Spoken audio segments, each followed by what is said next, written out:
No. He did post some pictures of him being very sad about a loss.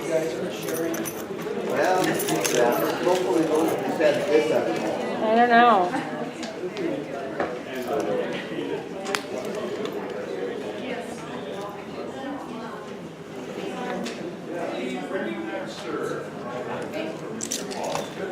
All right, Dan, there you go.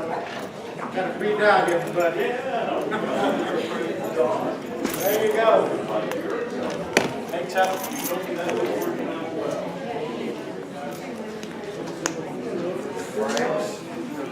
Straight to the air. You got a Frank's this morning?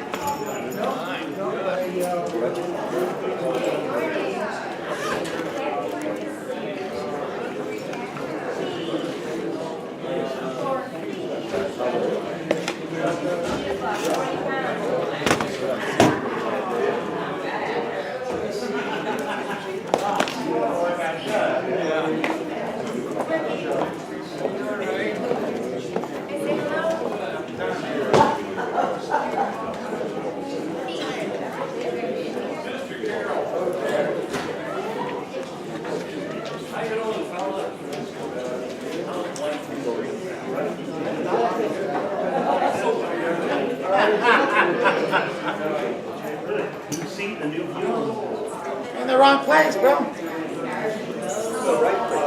Is that what it is? This is the right place? Not as many shots coming at you, that's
Oh, there you go.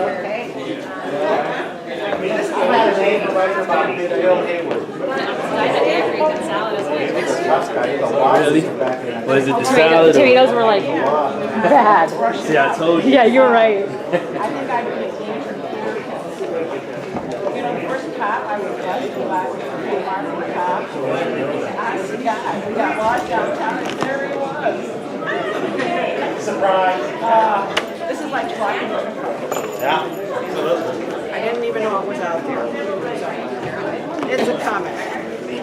What's happening, Jamar? How you doing, man? Good, how you doing? How's your place over there, brother? That's You like your place over there? away. Right there. Oh, yeah. That's Joe. You took it over.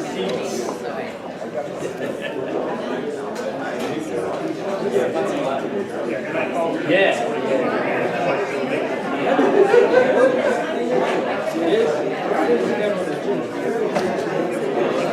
Painted Hills, soccer, and some other land. I saw the soccer.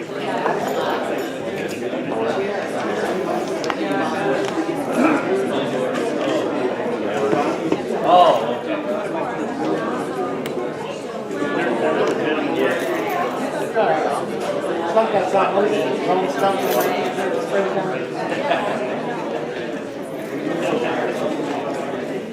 All right.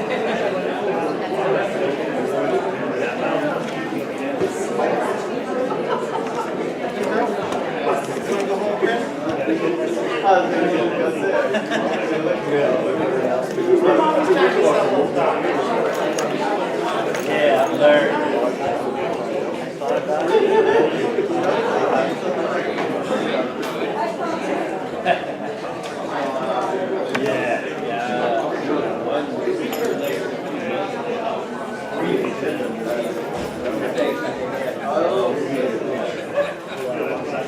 Yeah, I was still like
Hey Neil, how are you? Hey, how you doing?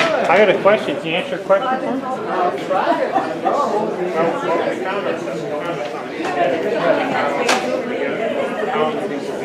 Depends on the ordinance.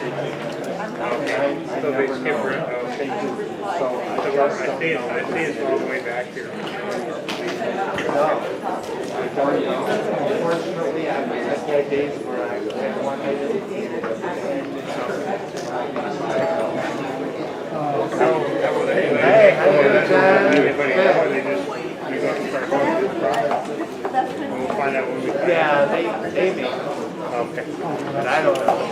Hi, how you doing? Good.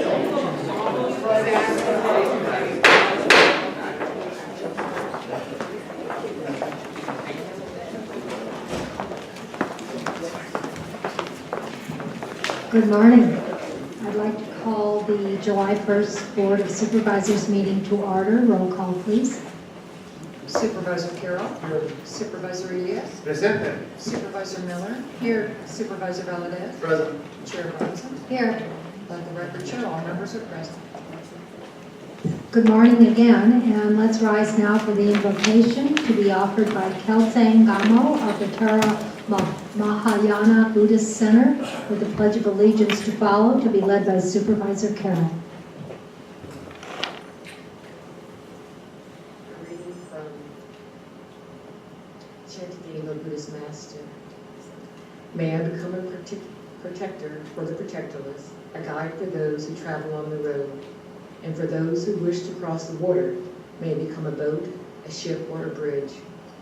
May I become an island for those seeking dry land, a lamp for those needing light, a place of rest for those who desire one, and a servant for those needing service.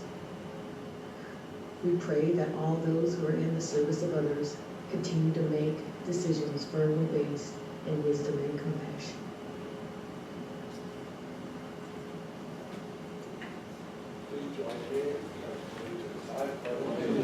To the flag of the United States of America, and to the republic for which it stands, one nation, under God, indivisible, with liberty and justice for all.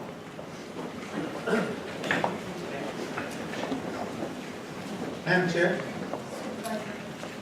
Supervisor For a Elias. moment of personal privilege, Proceed. I just wanted to say to everybody that I hope you have a great 4th of July this weekend. It's an opportunity to get out, spend some time with your family, remember the right things that we believe in about this place that we all live in, and share together in that. So offering my best to everybody on the 4th of July, but also reminding everybody as well to not play around with your guns and not play around with fireworks on the 4th of July. It's very dangerous. Our animals get upset by it. People get hurt. And there's no reason for any of that. We should be all about celebrating and having a good time, so eat some watermelon, you know, do something like that. It's a lot better for you and it's a lot more fun. Thank you all. Madam Chair. Supervisor Carroll. Madam Chair, I'd just like to add a point of personal privilege in remembrance of the Yardell firefighters that perished last year, a year ago now, that they may find peace in the repose of their soul. And future firefighters learn from the lessons and the mistakes that were made in their passings. Thank you. Thank you. And now we'll proceed to pause for pause, and Officer Bowden and wants to introduce Phoebe to us. Good morning. This is Phoebe. Phoebe was brought to us in January of this year, so she's our longest resident right now. There's another guy, she was in on the 18th of January, there's another guy chomping at her heels that was there on the 22nd. So we need to get her out of there so this guy that came in on the 22nd can get the deluxe kennel for the week. She does have a slight medical issue. She's got hypothyroidism, which is something humans get as well. It's easily maintained with a relatively inexpensive medication. It's about, I think, $23 a month, they said, for the medication. That'll vary at the vet and if you're doing online orders for medications. She does also have a savings account, though. No Pill, Pima County already started her a little fund, so she has $75 in her little bank account, which could be used for her medication for the first couple months, or for a vet bill, or for training, whatever you choose to use it for, as long as it benefits Phoebe. She is sweet. She has been put on a new fitness routine since getting there and getting diagnosed with the hypothyroidism. So she's been walking on a very regular basis and has dropped 20 pounds since January. And she's sticking to her diet. She's declining all these delicious looking biscuits. So yeah, she's getting fit and trim and hoping to join a new home really soon. So she will be a free adoption, just a $15 licensing fee applies. We're doing a 4th of July 50 free pets for the weekend, and through the rest of, through the end of July, all cats are free on Fridays. And all dogs that have been there more than 2 weeks are free, minus the $15 licensing fee. And any dogs that are over 5 years of age, doesn't matter when they come in, they're adopted out for free as well, just a $15 licensing fee. The adoptions, whether it's free or paid for, includes microchipping, rabies vaccination, and the alteration to be spayed or neutered. She's already been spayed, so she's ready to go. She'll be available for adoption today at noon. If anybody is interested in coming in at 4000 North Silver Bell today, we'll be open from noon until 7, 10 to 5 on the weekend.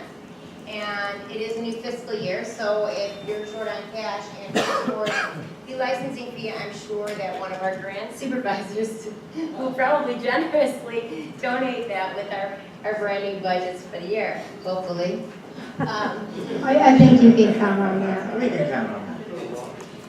But in any case, Phoebe's available for adoption. She's been waiting since January, so please, if you're not able to take her in, if you know somebody that is and is willing to give her the time and the care that she needs, please send them down to meet her so that we can get her into a home as soon as possible. If you've got pets already, or whoever is interested in her has dogs already, and you're concerned about them getting along, we do have an area where you can bring your dog down and introduce them so that you don't get home and have a disaster on your hands. So please come on down, and as always, we have a really fabulous group of volunteers, but we're always looking for more. So if you're available to give your time, lots of dogs need to be walked, lots of cats need their ears scratched, and lots of animal love needs to be spread around. So please, if you can come down and volunteer, that'd be great. Thank you. Thank you, Madam Chair. Officer. Supervisor Lewis. You know, Pima County's good friend Dan Kavanaugh said he was going to pay for whoever wanted to adopt this dog today. So let's give him a round of applause because he does it all the time. Every time he comes to our meeting, he breaks out for that dog, and that's very kind of him. Next time he has to actually take a dog home. That's the next. That's all right. That's all right. We all have a way to give and he's found his, and we appreciate that. Don't you think he might be a Freeport McMoran mascot? There you go. The rules always say get or give, Dan, it's okay. Well, I was thinking it's a World Cup dog, and we could rename it something for, one of the players, something like that. I know she would be happy with that. Ochoa, there you go. El Tri, they did a great job playing in the tournament. They're out now, but they did a great job this year. So anyways, please, if you're not interested in taking this dog home, talk to some of your friends or families that might be interested in it, and looks like she'd be a great pet. She was very friendly with me. She's delightful. She is really a nice dog. Very good. Okay, thank you. Thank you. Thank you, officer. Before we move on to executive session, we have a number of changes to the agenda. On the consent calendar, regular agenda, page 11, item 36, contract and award. Staff requests this item be continued to August 5th, 2014. On page 11, item 37, contract and award procurement. Staff is asking that this item be removed from the agenda at this point. And on the addendum agenda, page 8, item 60, Health Pima County Code Text Amendment Ordinance number 2014-35. Staff is requesting that this advertised public hearing be removed from the agenda at this time. If there are no objections, we'll amend the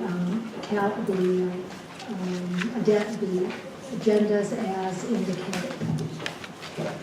No objections, so they are amended, and we now move on to executive session. We have one item on the regular agenda and a number of items on the addendum agenda. I'd entertain a motion to move into exec. Motion and a second. Are there any objections? If not, we'll convene in exec and return at the sound of the gavel.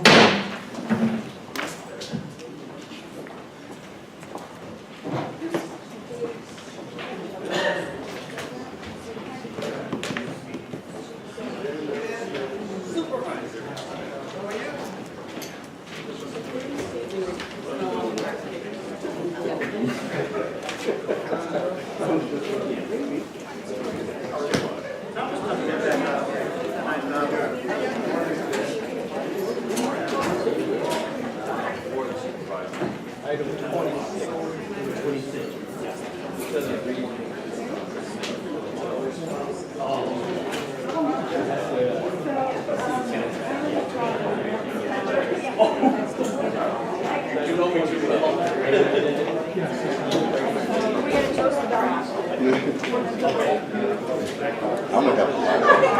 Yeah, not those. But no, I sent you the email. Because we got the cash somewhere.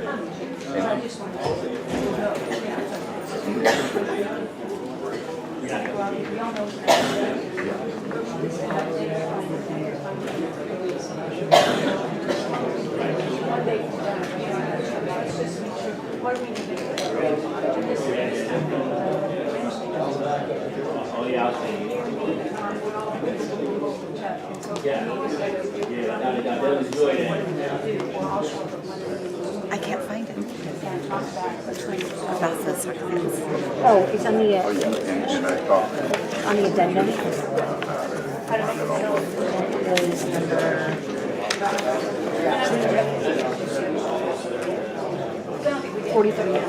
43. Okay, thanks. See it?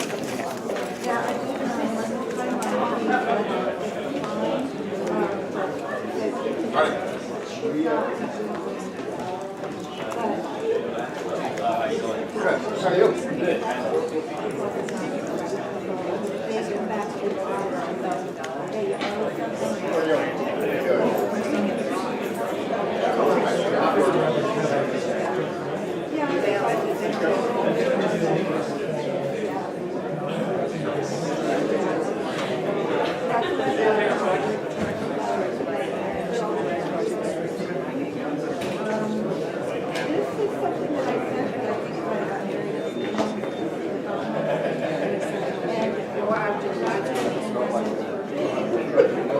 took a photo the other day.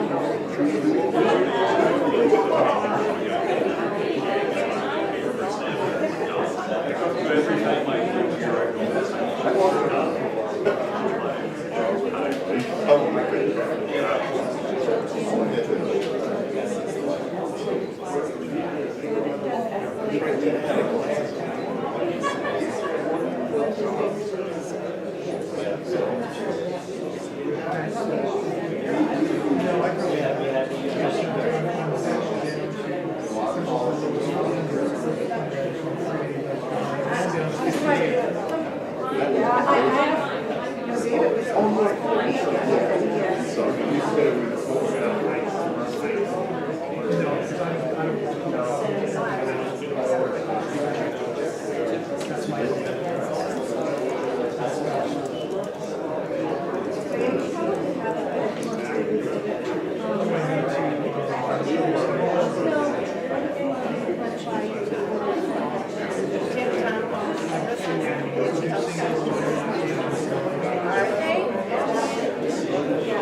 Yeah, we're changing the document number, we're adding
We'll let you come out here. What's going on, man?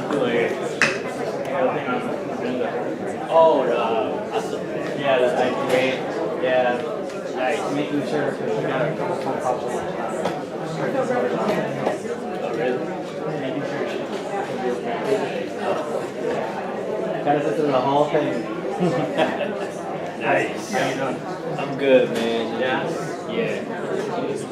That's good. Yeah, this is probably a lot easier now. Oh God. Yeah, actually it slowed down a little bit, but probably sprang up until the budget. How you doing? Your mom? Yeah, I'm Yeah.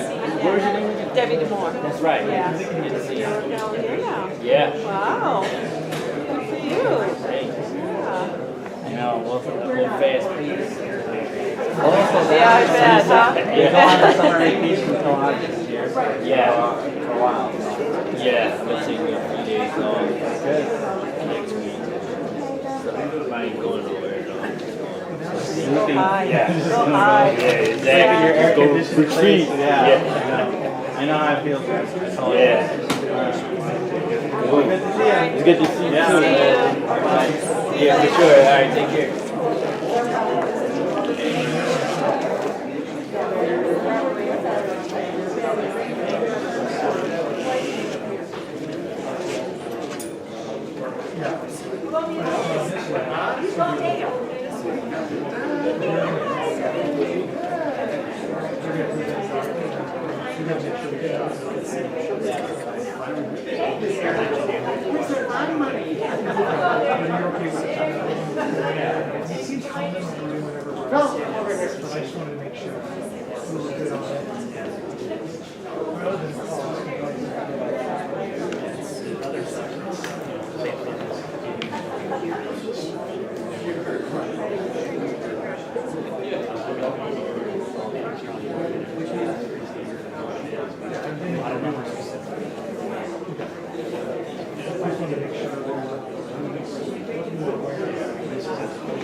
She referenced back in 07 when they added job, like she referenced the Daily Star article, how they, when they were at a time where everyone else would be prioritizing how they added a lot of jobs.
Shaking your head.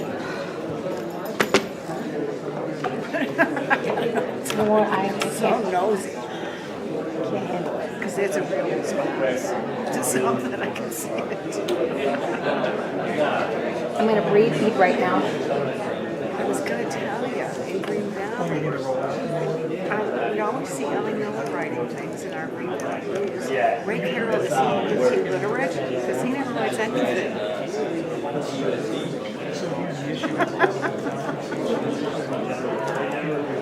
And now I'm on to him.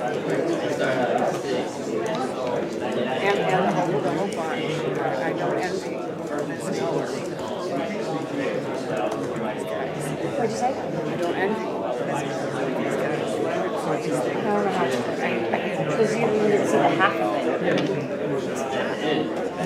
Can this be the 21st century? I'm A lot just of like, show. I'm going to call him on stuff. When Mr. Carroll calls me and tells me to back off, came on. It's the neighborhood talking. My neighborhood, I don't know how he remembers his. It's the same neighborhood. But I was in Greaser, I think, with the Excuse me. Very serious.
See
Morning.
Yeah, keep smiling. There you go. Yeah, that's the only thing you can do.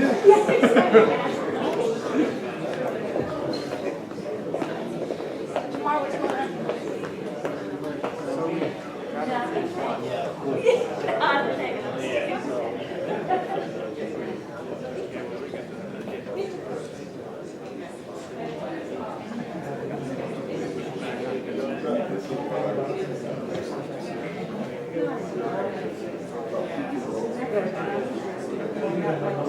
Oh, exactly. The other one. I mean, it doesn't seem like there's a Okay. Oh, she don't change it.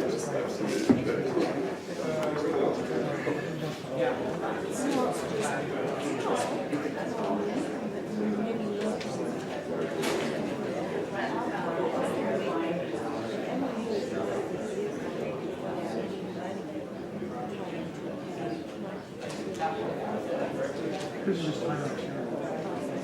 And it's internal. Just chew the pump. You can do that.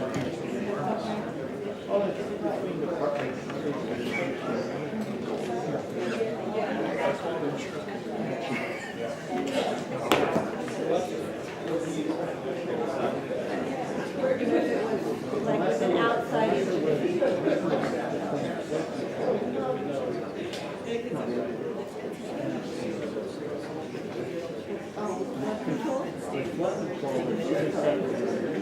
This is regional flood control. It's regional flood control.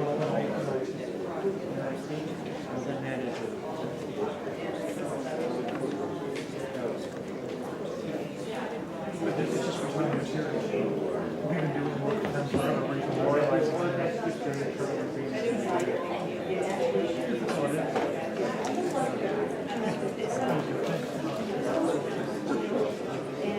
Hey, how you doing? What's going on?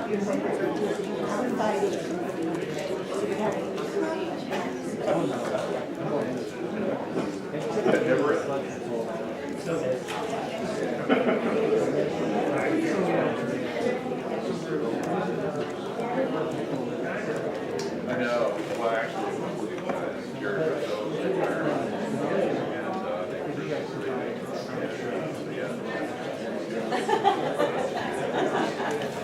he is good.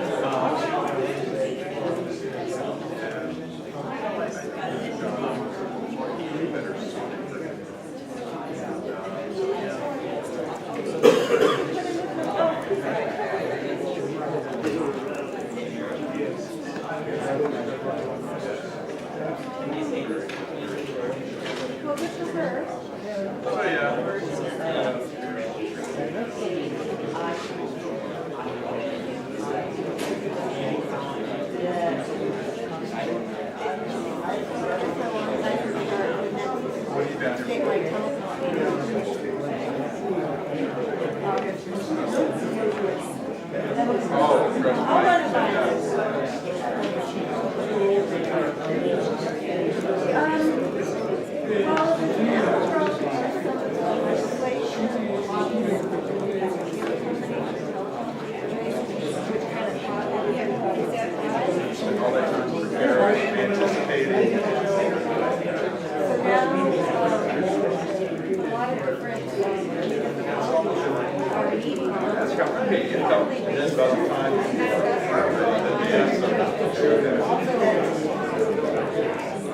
Like what's going on in Marietta Club now, if I have a meeting, like Robert P. does, now we know. It's very good. Yeah. The last time on it.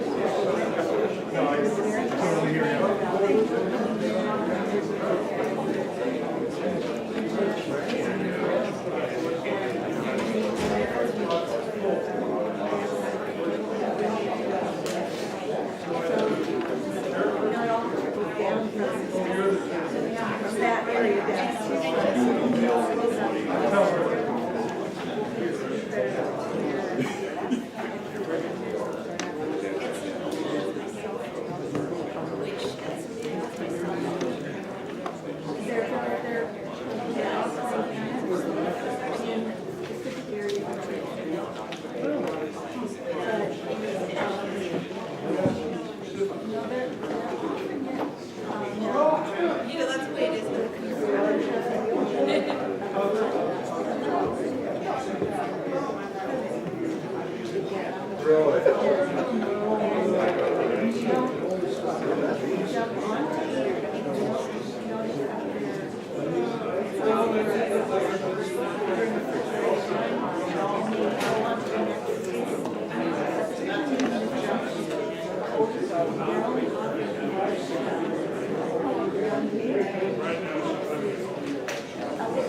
12, right?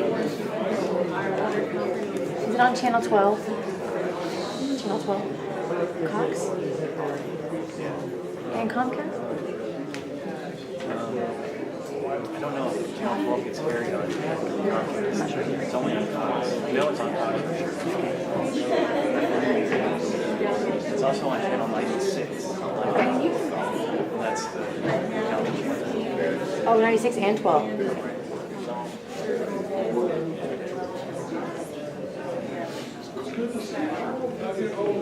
You would think you've been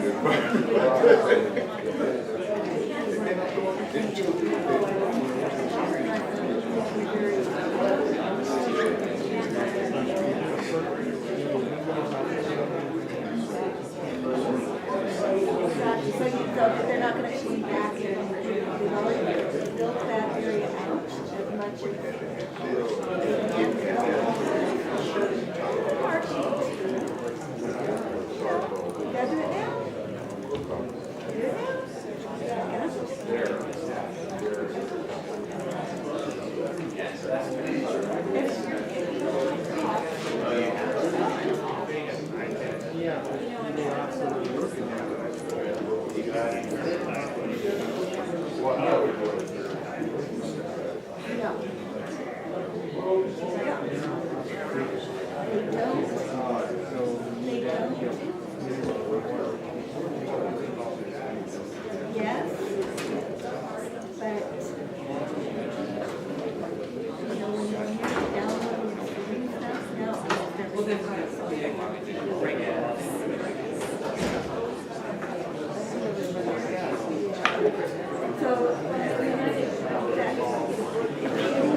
Our regular July 1st meeting and reconvening.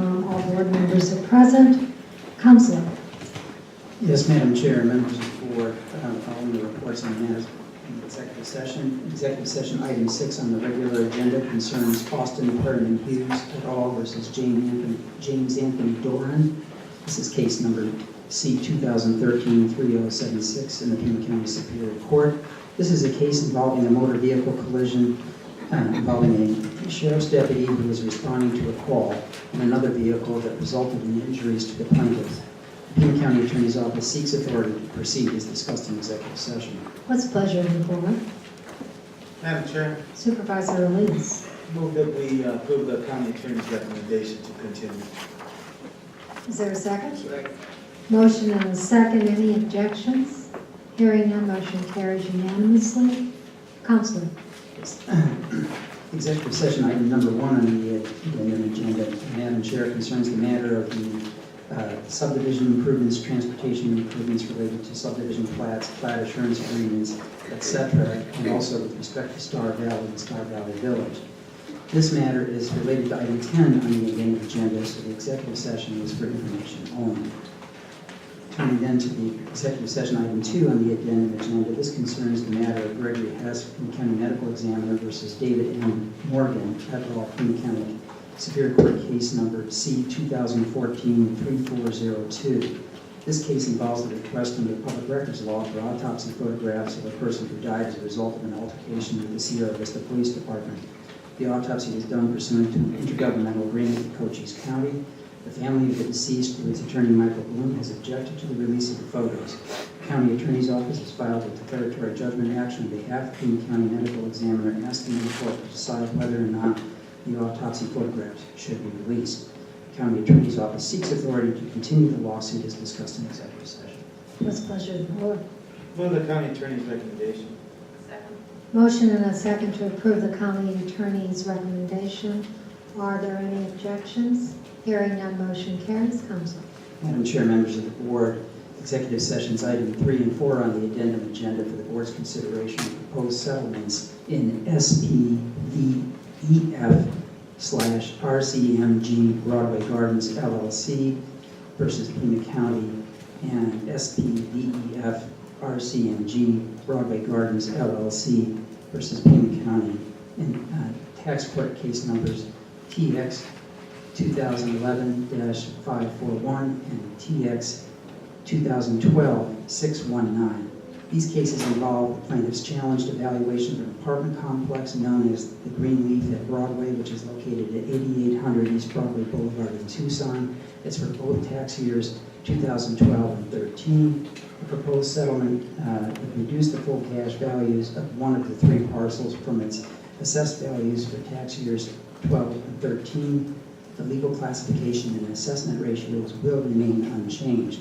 The value and classifications and the assessment ratios for the other 2 parcels for both tax years will remain unchanged.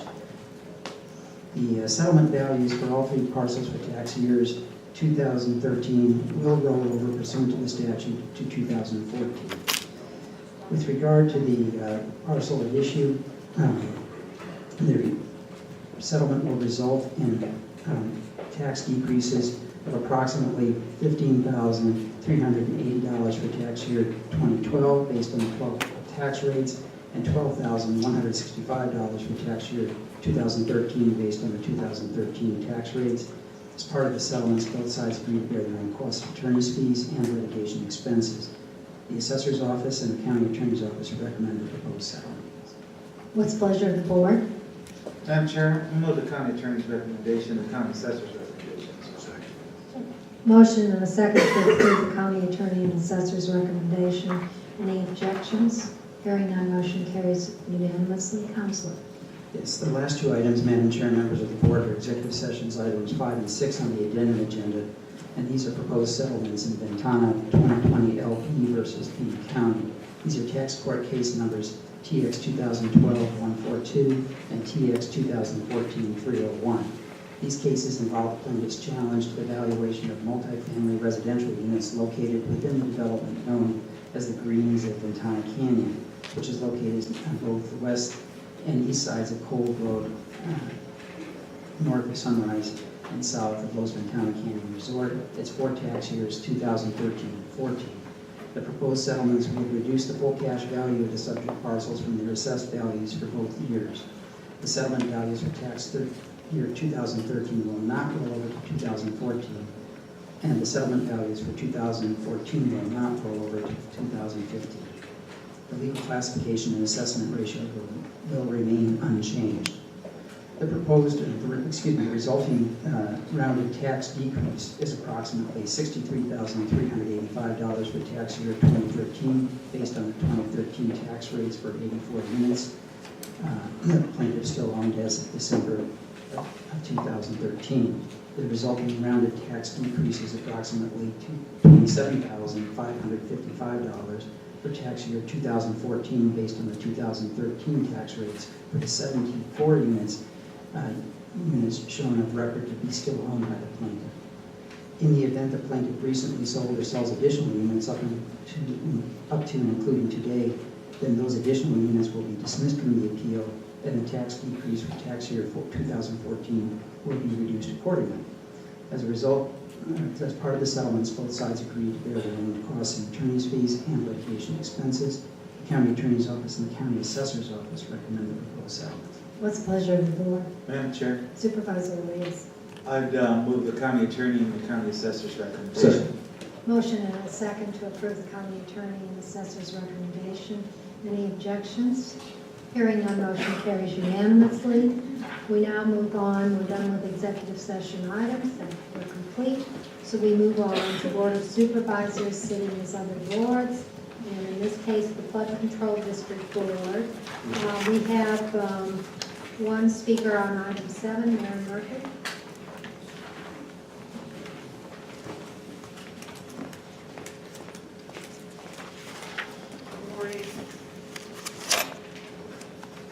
Good morning, board. Mary Murphy from Green Valley. How are you? It was 34 years ago today I put on my first hard hat and went out into the world of engineering and construction. And it was a great day because 3 days later I got a paid holiday. God bless America. Anyways, here I am now involved with this flood control thing, and I don't know exactly what you're talking about with hearings, but maybe I want to be first in line with the Green Valley drainage ways. The CMG engineering report that's due out. When they started their report, my drainage way number 8 was the first they did. I returned, that's the engineering report I returned to everybody corrected for all the errors and omissions. This is my backyard. I've known it for 50 years. Mr. Huckleberry skipped it in his report from 1980, and we're still paying for the repercussions. Flood control, anyways, number 8 was fraud, unless anything has changed in the final output. Ms. Murphy, you're not on point. This is certainly a flood control item, but it is actually directing, establishing a hearing review and defining membership and appointing district hearing officers. Yes. So your comments need to be focused on that. This is where we need the focus from this board on these issues that have been going on for now 2 years. A lack of understanding of something like public drainage easement crossing private property that is the Haven Golf Course. More fraud. I got it in the mail. I thought everybody understood right of way. You have a right of way department. One thing they couldn't tell me, drainage easement yields the right of way to the stormwater. Flood control can't seem to get that. They're going to be in Green Valley next week talking about the work from the CMG engineering. I want it looked into. I left one message saying, does the board have the stomach to investigate itself with regard to Green Valley and the Green Valley Council? And Nat Slusser said we just can't go out there and plow up the easement in the golf course. I says, it's your responsibility to do so if it's an impediment to flood control. Thank you. Thank you, Ms. Murphy. Yes, this is flood control, items 7 and 8. What's the pleasure of the board? Madam Chair. Supervisor Carroll. Items 7 and 8. I'd like to move item 7, resolution number 2014-FC4, and also item 8, riparian habitat mitigation for 15970 West Sandy Street, located within important riparian habitat. Is there a second? Second. Motion and a second to approve items 7 and 8 in resolution 2014 FC4. Are there any objections? Hearing none, motion carries. Again, we're under sitting as Flood Control District Board. Item 9 is a hearing, compliance enforcement procedures, and ordinance number 2014-FC1. Is there anyone in the audience that wishes to address us on this item at this time? If not, what's the pleasure of the board? Madam Chair.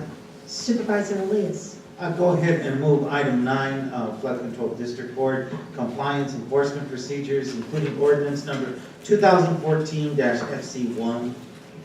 And close the public hearing. Second. Motion and a second to close public hearing and approve item 9 in ordinance 2014 FC1. Are there any objections? Hearing none, motion carries. Moving on to the consent calendar, call to the public. Is there anyone in the audience that wishes to address us on any item on the consent calendar? If not, what's the pleasure of the board? Madam Chair, Supervisor Miller. I move to pull item number 1 and item number 68 for separate vote. Item number 1 Yes. and item number 8? 68. 68. Is there a second to that? Motion and a second to pull those two items. Any objections? Hearing none, motion carries. Moving on to item 1. Madam Chair, I'll move on 1. Motion and a second to move item 1. Discussion?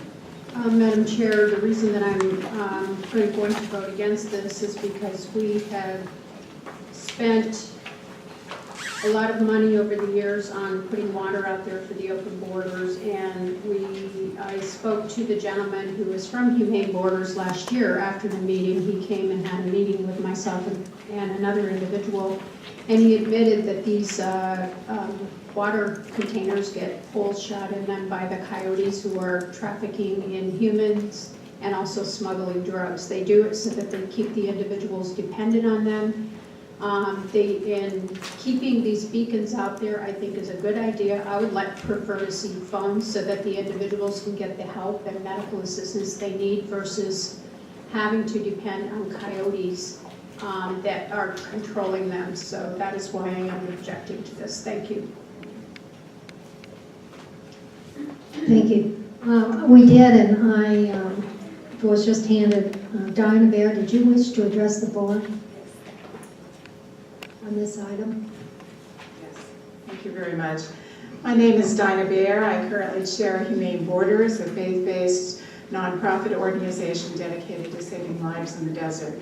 We are grateful for the opportunity to address the board to ask for the renewal of our contract for maintaining our system of water stations in the desert. As you know, our water stations are maintained under law. We abide by all federal, county, and city rules and regulations, and our stations on public lands are under federal permit. In the heat of the season, we're facing a special challenge this year with the children coming from Central America. We were alerted to the number of children crossing early this season by the Border Patrol, which is very concerned that children will wander away from the groups that they're in and become lost. They found, for example, we heard about a 7-year-old holding a baby out in the desert.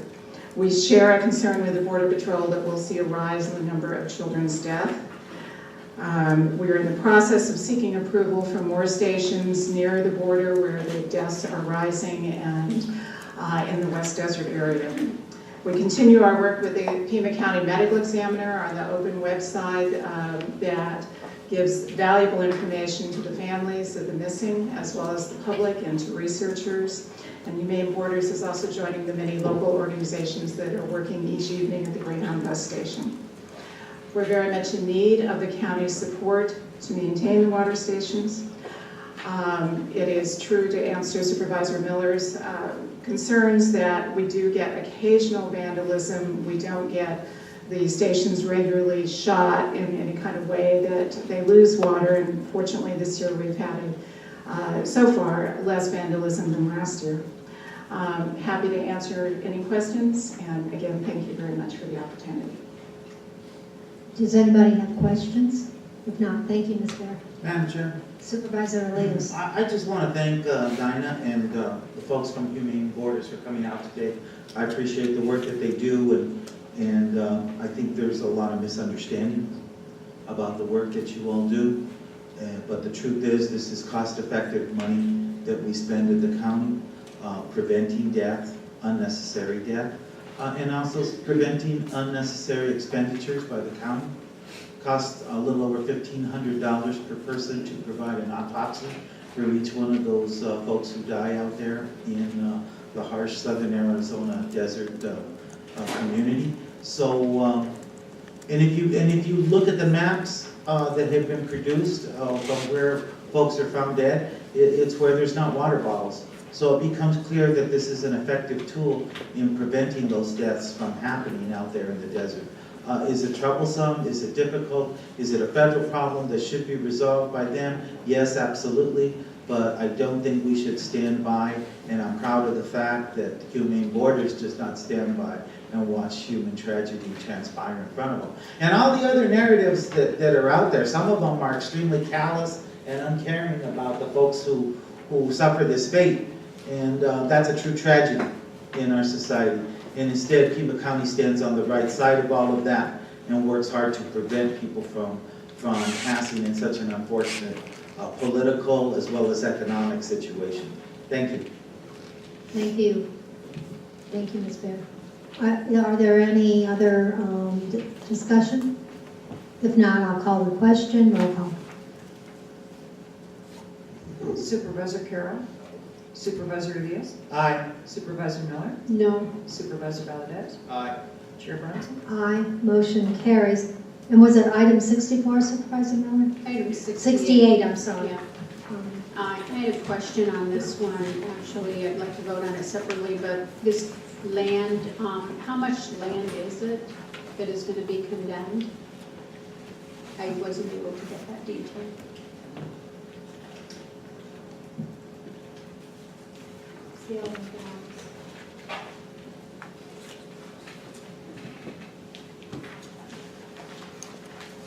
Mr. Cornelio, Mr. Bernal. Madam Chair, members of the board, this particular project, let me just sort of say that the acquisition, the project is a new signal at Nogales Highway and a new box culvert at Old Vale Connection Road. And the acquisitions that's shown on the attachment is for a drainage inlet for a new box culvert separate from signal improvements at the intersection.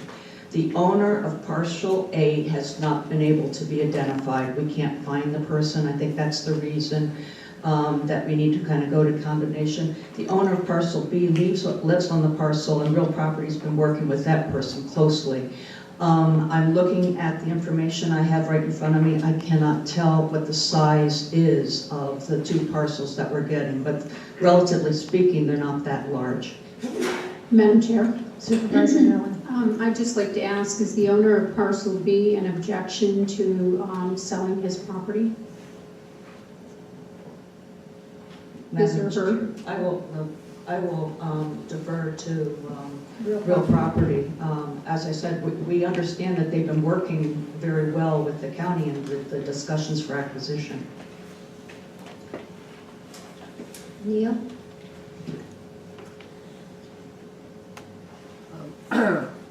Madam Chair. We can't hear you. Madam Chair. Now we can. Okay, thank you. I don't have the specifics on this particular parcel, but I can tell you that it is always our policy that we will get authorization to condemn, and then we will still pursue acquisition through negotiation. And we will only actually commence a condemnation proceeding if we are unable to reach an agreement with the property owner. But we're talking about the one where you think you are you working with is it property B?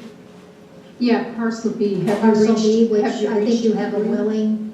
Yeah, if we have a willing, Are you in conversation? That's, to my knowledge, yes. Okay, thank you. And you're still working and you don't have an agreement at this point? I would have to actually determine that. I don't have the specifics on that property. If you had an agreement, you wouldn't be putting in for a condemnation? No, if we had an agreement, we would not ask for this authority. Okay, thank you. Are there any other questions? If not, what's the pleasure of the board? Madam Chair, move approve. Second. Motion and a second to approve. Objections? I object. One objection. If there are no further objections, motion carries 4-1. Moving on to the remainder of the consent calendar. Madam Chair, Supervisor. I move up consent as amended. The remaining in entirety. Remainder of consent as amended. Second. Motion and a second to approve remainder of consent as amended. Are there objections? Hearing none, motion carries. I'm going to move to the addendum agenda now in item 43. Mr. Huckleberry, Real Property.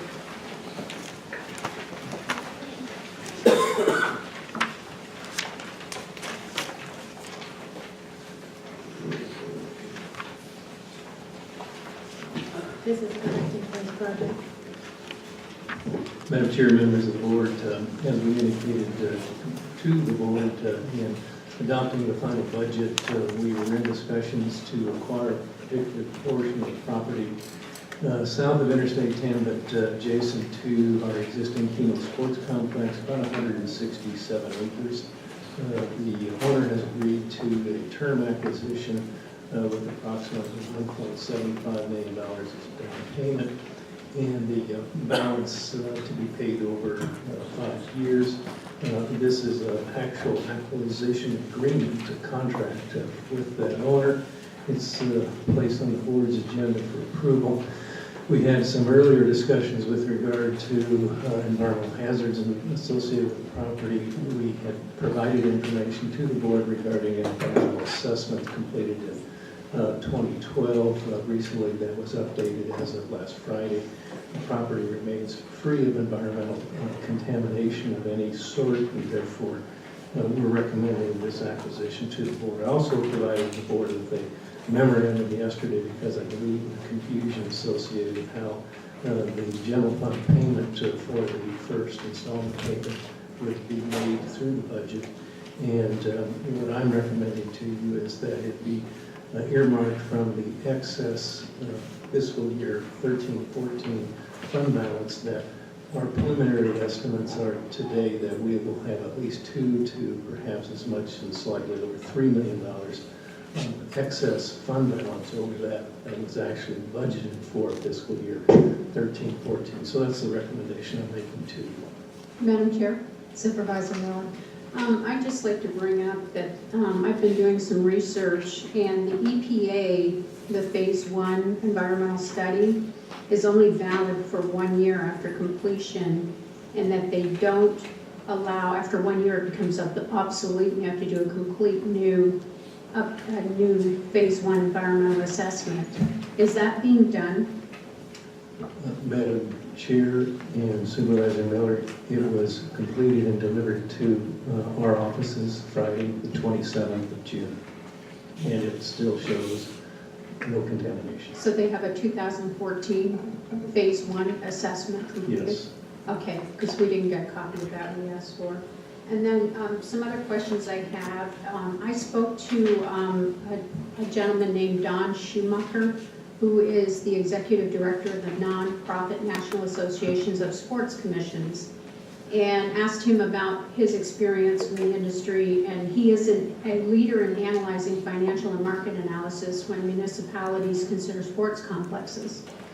And what he told us was that many local governments have shown they have good intent in the idea of financing sports complexes, but it is essential that they first invest in doing an independent feasibility study, which includes a full market analysis and financial analysis before they do anything else. He also said it was imperative the teams stay in hotels within 5 miles of the site, and they need a variety of retail shopping opportunities, restaurants right nearby, preferably within walking distance, and the hotels should have a single entrance to avoid the use of older style individual room entries from the parking lot, as this is a security issue for youth events and teams. And one of the things that I brought this up in the last meeting, this is going to amount to a $10 million investment with taxpayer dollars, and then we have to invest in building the fields, which you're estimating to be 35 to 45 million. And I was out looking at that parcel on Sunday, and there were individuals out there cleaning it up with wheelbarrows. And one of the things that I noted was that to get from the Keno Sports Complex to this particular parcel is going to be extremely difficult and very costly, because we're going to have to either build a bridge over the freeway or do some sort of underpass that is going to be very expensive. And this is one of the reasons that I think we need to look at this very carefully, because if we don't get a bond pass next year, and based upon all of the things I've been reading and individuals I've been talking to, the voters don't have a taste for a new bond issue, especially 500 to 600 million. And we just got a letter in yesterday from a group that's going to actually actively work against that bond. Then we're going to be again looking at a tax increase for the next 5 years, to pay these payments on this parcel of land, and we will not have the money to develop it. So we will take this piece of dirt off the tax rolls, which I believe right now we're getting about $66,000 a year in tax income, and we will have nothing but a piece of dirt. This is my concern, is that without that bond passing, we will put further burden on the taxpayers in the primary budget. And as I said before, that makes it very difficult to support this because of the cost. Thank you. You know, Madam Chair, Supervisor Lee. I know we have some speakers that are here to speak to this issue, but I did want to respond to that because, you know, frankly, the egress and ingress issue is not an issue. It'd be very feasible to put egress and ingress out onto Keno and make it very accessible to people. You actually have egress now. Right, correct. We have egress now, but ingress is important, obviously.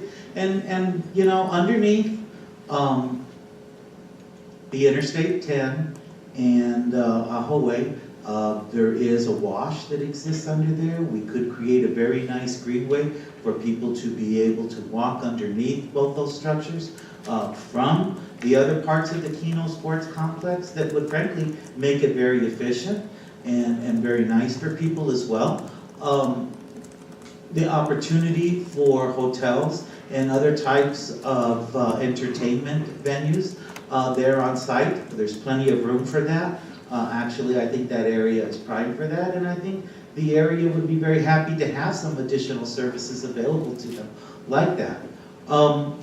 Is this a few years off? Yes. But if you don't have vision, you don't have creativity, then you don't have money-making places in our community that are going to make a big difference in improving the quality of life. And frankly, you know, support for the bond election has been pretty broad. I know that Supervisor Miller is you know, sounded off numerous times in the last 6 months that she probably will be opposed to the bond. So I understand her creating a narrative that she's just described here.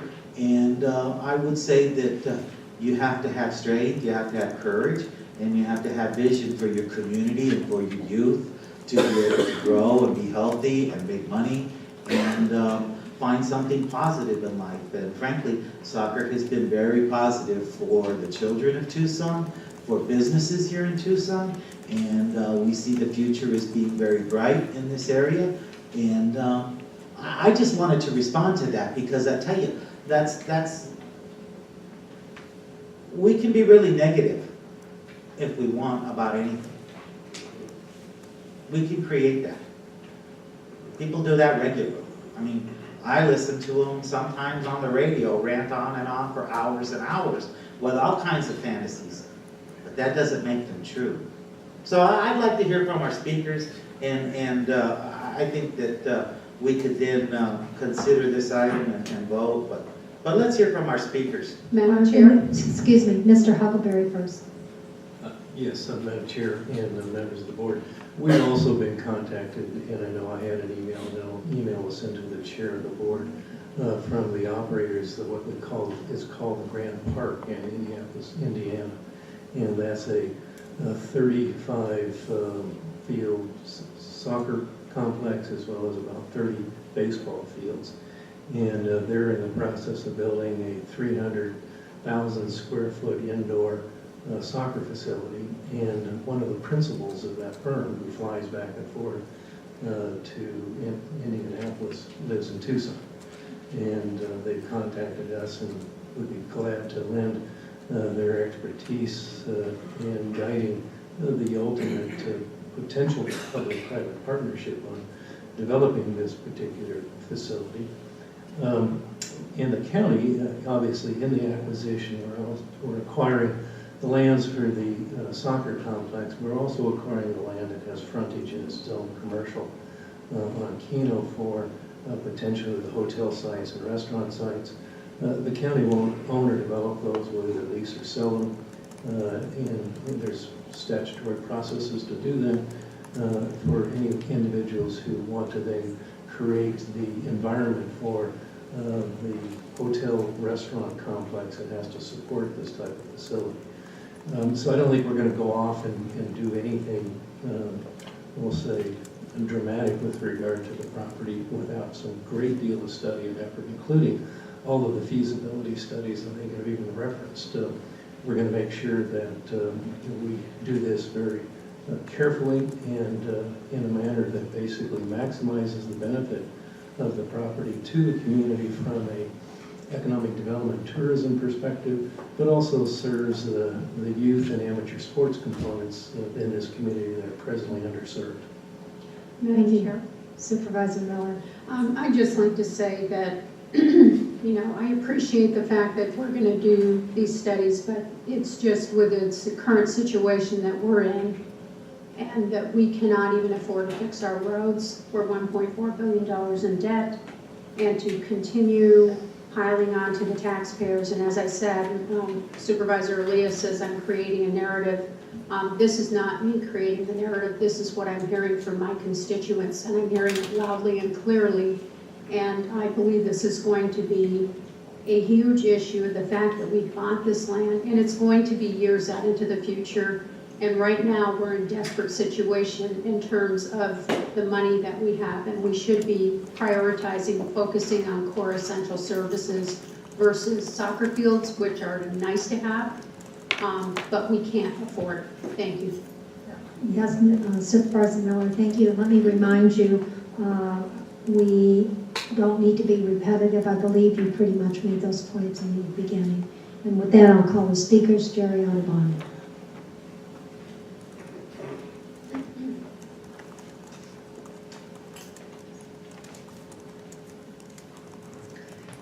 Madam Chairman of the Board of Supervisors, my name is Jerry Ottoboni and I live in Oro Valley. I checked and discovered that we have approximately 60 soccer fields in Pima County. Oro Valley is building 4 or more. Reito Racetrack had some which were included in on the 60, and you, the board, voted to build some more soccer fields, and I just learned today that that's going to be 3 more soccer fields. I heard a gentleman on the radio who puts national tournaments together, and he stated that he needed 36 soccer fields. So we have really more than we need. I looked at the agenda and noted that the vote for the Huckleberry soccer field near the freeway using road repair money is today. I'm delighted Mr. Carroll's voting no today, since on the radio he stated that he had already voted no on the soccer fields last meeting. That was not a soccer field vote. So Supervisor Carroll, lead the charge today and vote a no vote for the soccer fields and the property, because we have enough soccer fields, and thank you. A point of order for the record. A point of order for the record, and then Mr. Carroll. The proposal today has nothing to do with road money.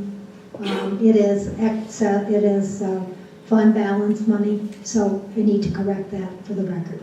Supervisor Carroll. Madam Chair, thank you very much.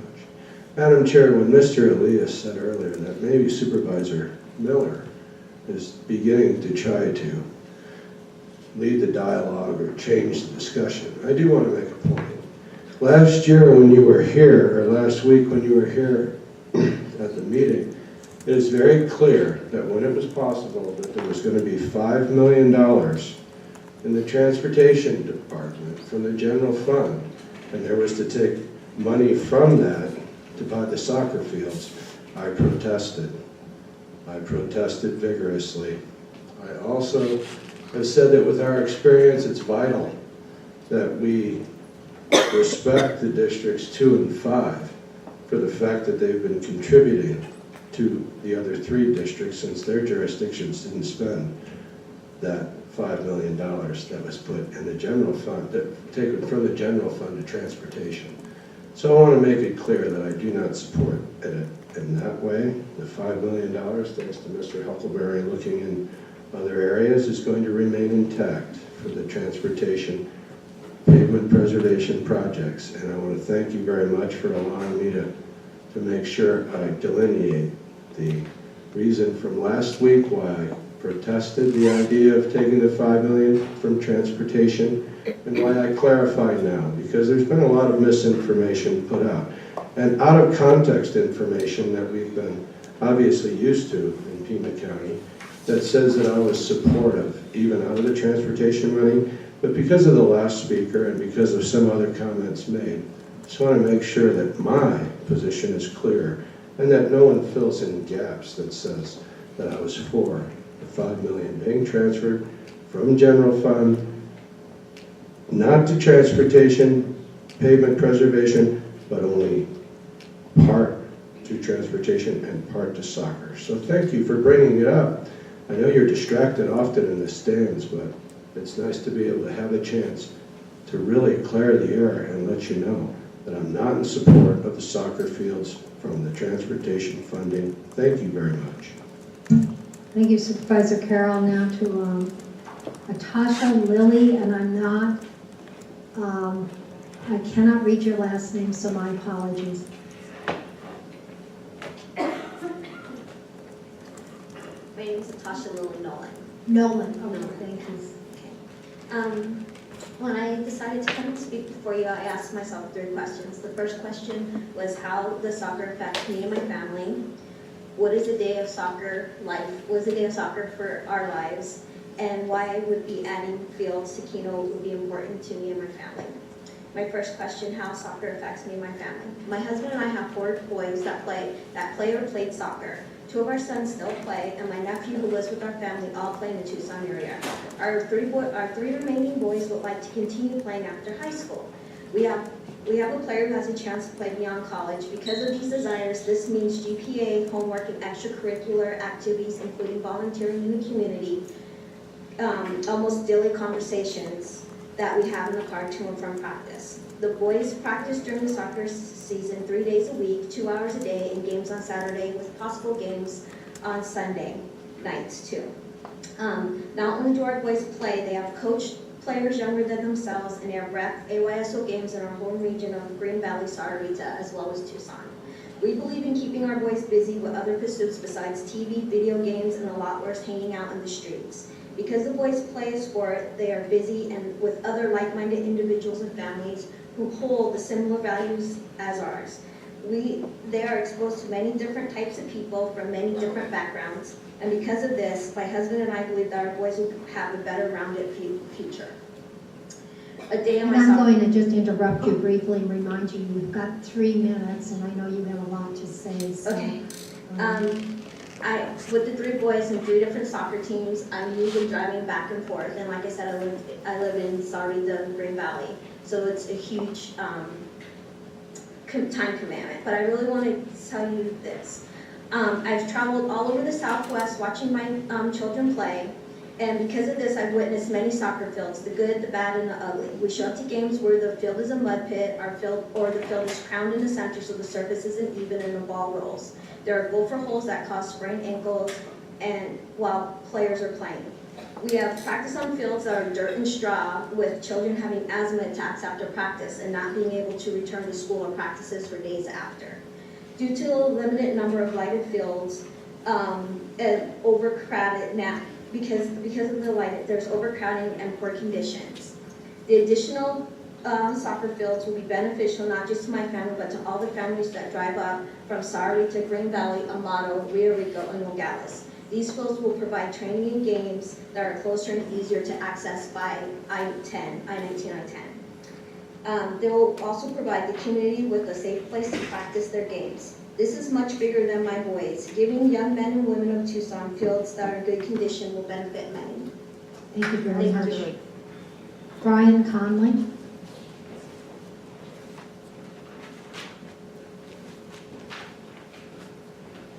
Thank you. That was pretty good timing, huh? That was perfect. I support the purchase of the land for the soccer fields. My name is Brian Conley. I'm a native Tucson. I went to Southland Catholic High School here in Tucson. I attended the University of Arizona, received my degree. I'm currently a businessman who is very aware of the Tucson economy. I grew up playing soccer, and I've always been aware of the limitations and locations of the soccer fields. I have 2 young kids now, 2 young children that love to play soccer, and I hope they have the opportunity to play soccer on quality fields here in Pima County. Thank you. Thank you. And then finally, Greg Foster.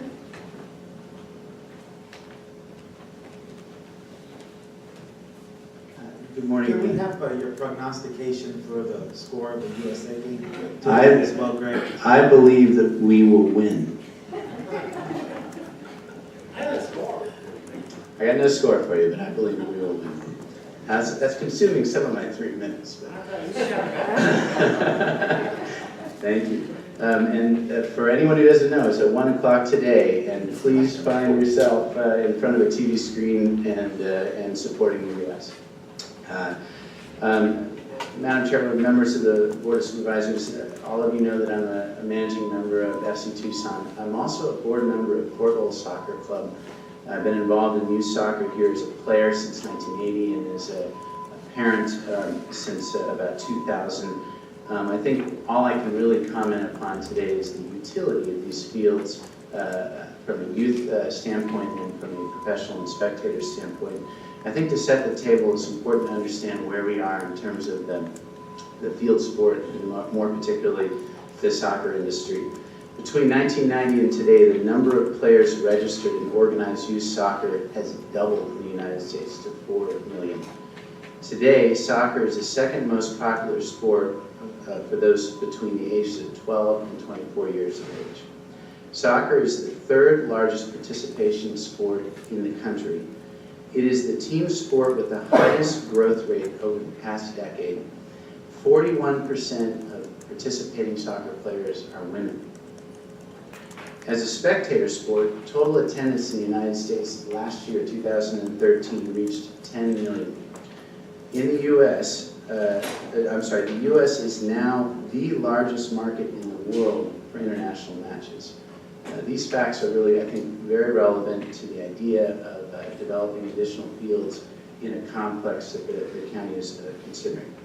A complex of this size, when combined with our climate, access and visibility to Interstate 10, and the central location of the Keno Sports Complex, will give Tucson a significant competitive advantage over existing complexes in the Southwest, both with regard to attracting youth events, amateur events, and professional events. Local soccer clubs like Fort Lowell Soccer Club, Tucson Soccer Academy, CBO, and FC Tucson will be able to expand existing events and attract more youth and professional teams. Keno Sports Complex and proposed soccer fields at Retail Park will allow our community to land regional and national youth field sports events. Right now, we already have evidence of this happening based on the investments we've made. The Fort Lowell Shootout currently hosts approximately 350 youth teams at their tournament. Additional high-quality fields will ensure that the tournament remains viable and can grow. The current economic impact year over year with the Fort Lowell Shootout has been measured at $3.1 million. MLS preseason, the initial county investment in Keno has been fantastic. It's yielded 5 training fields and a stadium field. However, MLS is developing guidelines that provide that Major League Soccer teams should have 2 training fields available per team during the preseason. If that becomes a standard, and of course FC Tucson is working to avoid that standard, but if it does become the standard, that means that we as a community will only be able to host 2 to 3 Major League Soccer teams at a time at Keno. And the only fields in our community that are even close to the standard required for this are the fields that the county has built at Keno. Your time has expired. Can I ask you to wrap up? I apologize. Each 2 to 3 week, two-week stay by an MLS team yields direct spending of $250,000. That adds up quickly if you get to 10 or 11 teams. Also, we would be able, with the additional fields, to attract the U.S. Soccer's Region 4 championships. Albuquerque just did that this year. They projected a $4.7 million direct spend from tourism from that event. That's $10 million from just 3 events that a complex like this would be able to support. Pima County's made important investments in soccer fields in the last 2 years. These investments have attracted national attention in sports tourism. The additional fields this land purchase would make possible. It would really help our community grow these events and attract them. Thank you. Thank you, Mr. Foster. Supervisor Valadez? Correct. Okay. No, I couldn't see, but it was, which one? Sorry. don't sound like him. I'm sorry, you made me lose my composure Yeah, for a little and bit. then, and I think he appreciates that fact. I'm sure he does. Madam Chair, let me start by saying that last week we had the first installment of this discussion, and we talked about a number of things, and we talked about it in context of what priorities we were setting in terms of a budget. And today we're finding a source of money that negates part of the discussion that has been brought about, where claims have been made that erroneously the general fund monies are automatically transportation monies. But that having been said, I would tell you, and I'll try and make this brief, that, you know, if we were doing this for another professional baseball team, I'll tell you, I probably wouldn't be supporting this. We learn from, frankly, the past and history that we become subject to the whims of money. This isn't about money. This is about investment. This is about whether or not we want to have our kids and our families doing something productive, something that is fun, something that they can grow from, or whether we want to look at the alternative. And the alternative isn't good. It is across the street from the northern state, or from Ahaway, in the juvenile detention. And if that's the option that some people support, then great. I think they're wrong. I think that we need to look at this very clearly and very easily as an investment in our kids, in our families, in our community. And if you choose to look at the alternative as being the side you support, then so be it. So with that, Madam Chair, I'll go ahead and move the approval of item number 43 and direct staff to use the excess fund balance from the fiscal year 13-14 for the down payment. Second. Motion and a second. I would ask Mr. Huckleberry, I'm going to do a roll call vote on this, but I believe that Supervisor Miller has raised some issues and they need responses, and I'd like to see those responses. What is the demand for soccer fields, youth soccer fields? What is the economic benefit? And what pro formas or what research have we done to indicate that this is a step, it's a necessary step we need to take, and take it now. And with that, roll call. Supervisor Carroll? Madam Chair, Supervisor Carroll. before I vote, I'd like to say clearly there was some misunderstanding last week, and maybe it was a twisting of the truth, or maybe it was just a distracted mind. But I do want to say it needs to be clarified and said twice, because we truly believe in Pima County that truth is important, and I want to make sure this doesn't get misconstrued. The monies for the soccer fields will be coming from where, Mr. Huckleberry?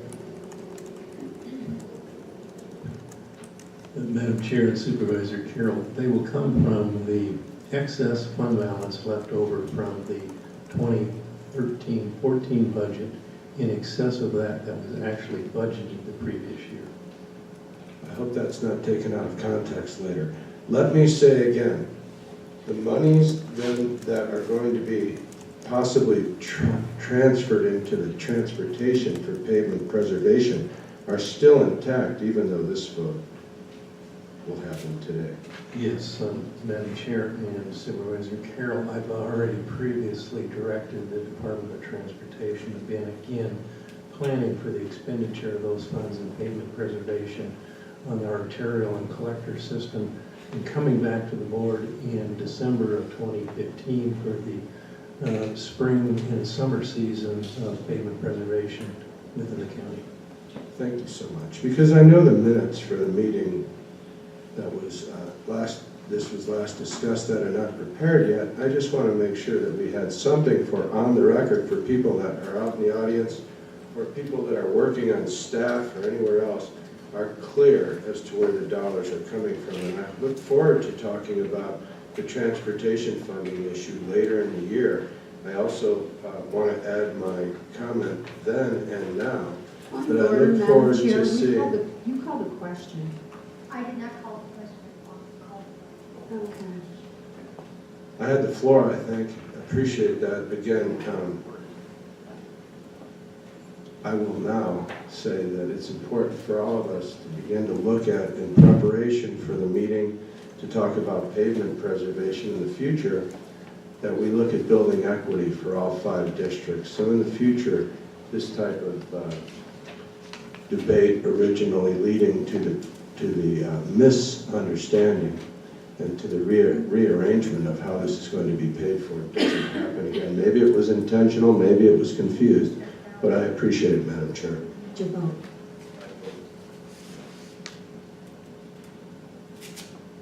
Supervisor Elias? Yes. Supervisor Miller? No. Supervisor Valdez? Aye. Chair Bronson? Aye, motion carries 3-2. And now we move back to the regular agenda. We are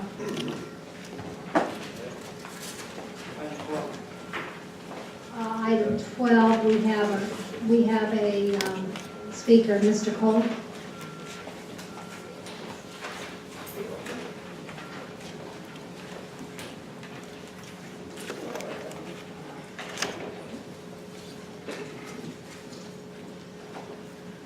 I hope you don't take Mr. Foster's excess out of my time.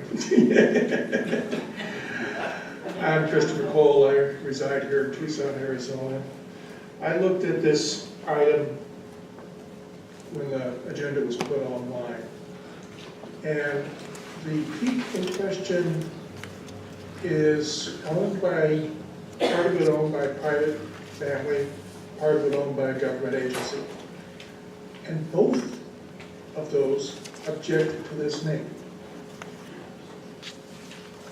The name ostensibly is to honor U of A alumni, but it does not do so in any way that is obvious. You know, if you wanted to honor U of A alumni, you'd say U of A Alumni Peak, not Bear Down Peak. If U of A wants to honor their alumni, let them name a building on the campus. If the county wants to honor U of A alumni, name a building. Find a street and rename it, whatever. I can't see any valid reason for naming this peak Bear Down Peak.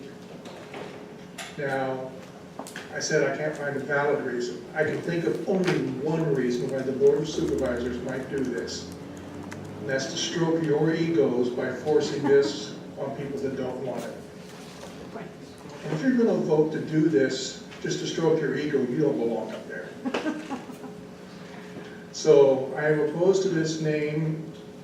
I think it serves no purpose whatsoever. Thank you.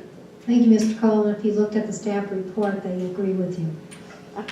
Very good. Is there anyone else who wishes to address us on this item? If not, what's the pleasure of the board? Madam Chair, Supervisor Elias. I move that we turn down the proposal to name the unnamed feature Bear Down Mountain. So no. That we recommend against the name. We recommend against them.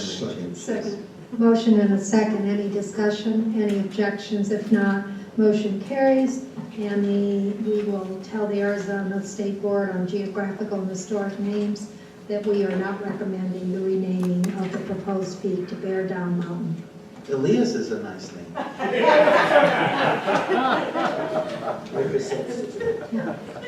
I'm just kidding. There were no objections, so motion carries unanimously. Moving on to County Administrator, items 13 and items 13, quarterly report on collections. Madam Chair, Supervisor.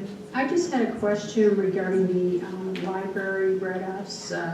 They do those after 3 years. They write them off. And my question is, are we allowing people that have actually taken out books, not returned them, and we write them off, do we still allow them to continue to check out books at the library, or is there some sort of policy to disallow them from checking out any further? Because our collections are pretty significant that we have to write off from the library. Mr. Huckleberry, Mr. Appa, please see. Oh, is he? There he is. Madam Chair, we've answered this question before, and I think it's a conditional, reallowance based on conditions, but let me let Mr. Athlet respond, if he remembers. But I think we've had this question before. We have. Madam Chair, Supervisor Miller, I need to check that. I don't remember exactly. I think it is a... I'm sorry, we couldn't hear you. I'm sorry. Madam Chair, Supervisor Miller, I don't remember exactly. It is a conditional, but I'm not sure of all the conditions. I will get that information and forward it to you. I appreciate that. I'm glad I'm not the only one that doesn't remember. Thank you. What's the pleasure of the board on this item? Madam Chair, I'll move the item.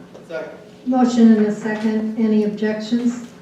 Hearing none, motion carries. Moving on to item 14 in resolution 2014-64. We have a couple of speakers. I believe that this item is also related to item 26 on the agenda. Mr. Huckleberry, on the agenda, I'm sorry. I think this is the Growing Smarter. Yes, Madam Chair, this is simply, I think they're both related in the sense that ultimately they will expand Tucson Mountain Park. But this is the Growing Smarter application, which is a application process the county has made to receive grant funds from Growing Smarter to purchase state lands, state trust lands that are within Tucson Mountain Park. And so it's a separate item, but what we're recommending is that we proceed and to acquire this. It's about 100 acres, but these are pretty strategically important parcels that very often the state land department has an entirely different view of the values of lands that are surrounded by public parks. Madam Chair? Supervisor Miller.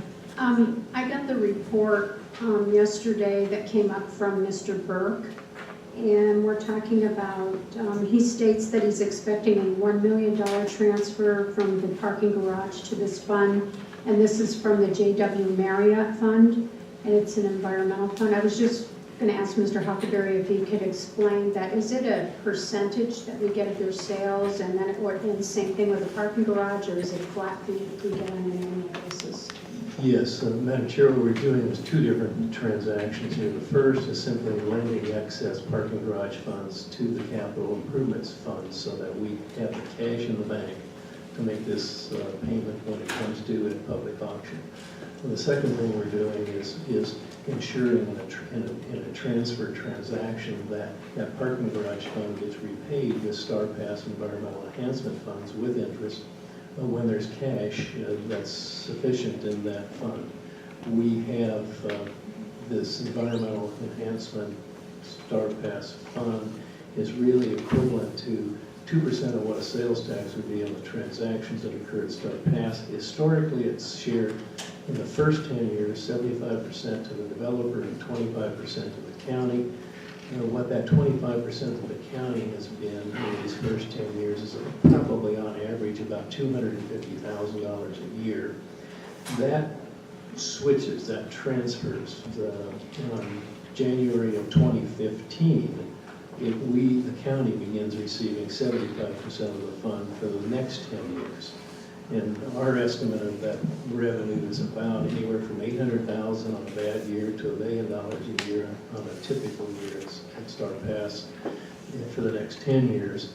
And the fund was set up to maintain the wildlife corridors that have been established between Tucson Mountain Park and the Santa Cruz River and through Star Pass development itself, as well as one of the key components of that fund was to finance the expansion of Tucson Mountain Park. And so these additional properties would be considered expansion of Tucson Mountain Park. And so we're fairly confident that probably within a year or two, we will have sufficient funds in that fund to repay the parking garage fund for this temporary loan because we need the cash today. Okay, So then, I was confused because I thought that was from the Star Pass parking garage, so that answers that question. And then also, I'm looking at the chart, you said where we're getting 25%, here it's going to 75, so that explains, because there was a significant drop off from $1 million down to 654 in 2014. Yeah, So you expect it it to go flips down. in January of 15, and that's kind of mid-fiscal year, so that's why it looks a little odd. Okay, Madam thank you. Mr. Carroll. Chair, thank you very much. Madam Chair, I was on the board when this voluntary agreement was signed with Chris Ansley and the developers of Star Pass. Obviously, the 75-25 versus today, I think we got the better end of the deal since now Star Pass is up and running with a great track record of service as well as beds, night rentals increased. So thank you for the history on that, Mr. Huckleberry. But I want to ask, when it comes to Painted Hills, you have it on number 26. It's not related to any other item? No. Okay, thank you. And that was something I wanted to clarify. Thanks again. I just wanted to make sure as we go back down through the history of this, all the way back to 2004, we realized this was a voluntary agreement recommended by Chris Ansley, the original hotel developer out of Canada. Thank you. What's the pleasure of the board on Madam this Chair. item? Supervisor Elias. I'm going to go ahead and move items 14, including item A, resolution 2014-64, item B, and item C. Motion and a second. Any discussion, further discussion? Any objections? Hearing none, motion Madam carries. Chair, I object. One objection. Moving on to item 15, Community Development and Neighborhood Conservation, Affordable Housing and Homeless Special Needs Population Programs, Madam and Chair. Resolution 2014-65. Supervisor Elias. I'm going to go ahead and move item 15, including resolution 2014-65. Second. Motion and a second. Any objections? Hearing none, motion carries. Moving on to Development Services, Unfinished Business. Plat note waiver CO 12-71-60A. And staff report on this item. Madam Chair and members We of closed the public hearing. No. There is no public, this is not listed as a public hearing. No, I mean, I'm just, It was closed last. it was closed, so, Closed, yeah. right. I just, for the record, should anybody be here to speak, public hearing was closed. That was a point of information. Yes, Madam Chair, members of the board, a quick review of the request previously heard, presented before you May 6th. It's a request to amend a plat note waiver specifically for lot 71 of Oshman Park subdivision, which if approved would allow the permanent placement of a second manufactured home on the property. Staff is recommending approval. At the May 6th hearing, there was at least one neighbor, in addition some letters from concerned neighbors about the condition of the subject property and some other properties within the subdivision owned by the same family. Zoning enforcement staff went out May 20th, did find some open storage issues over the three properties, went back out yesterday, Monday, and happy to report that the properties have been cleaned up. The family has been very responsive and the lots are looking much better. Staff, again, is recommending approval of the plat note waiver, and that concludes their report. Thank you. Supervisor Miller. Madam Chair, I recommend approval of plat note waiver CO 12-71-60A, Oshman Park subdivision lot 71, with the conditions as recommended by the staff. Is there a second? I'll second. Any objections? Hearing none, motion carries.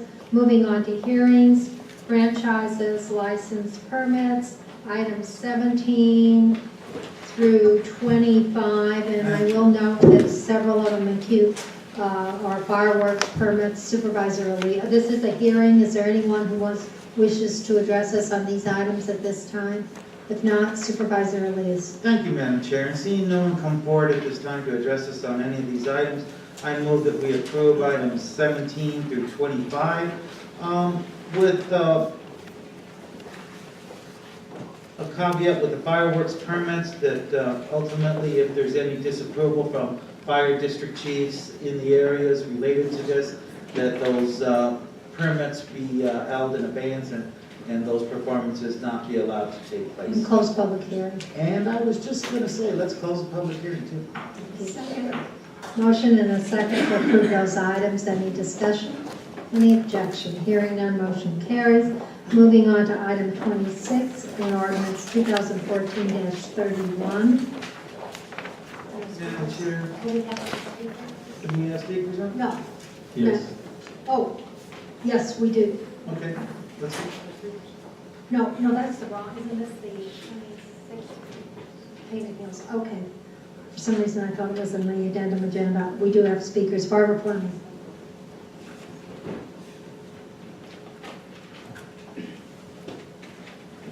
Good morning, Madam Chairman and Supervisors. I think it's still this morning. I wanted to address the board today because this is such a monumental day.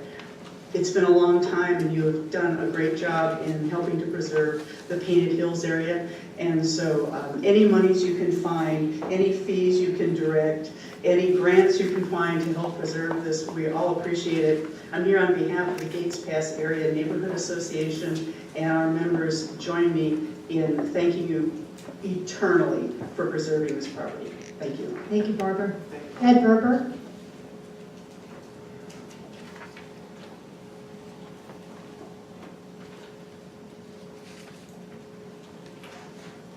Good morning, Honorable Chair and members of the board. It's a pleasure to be here this morning.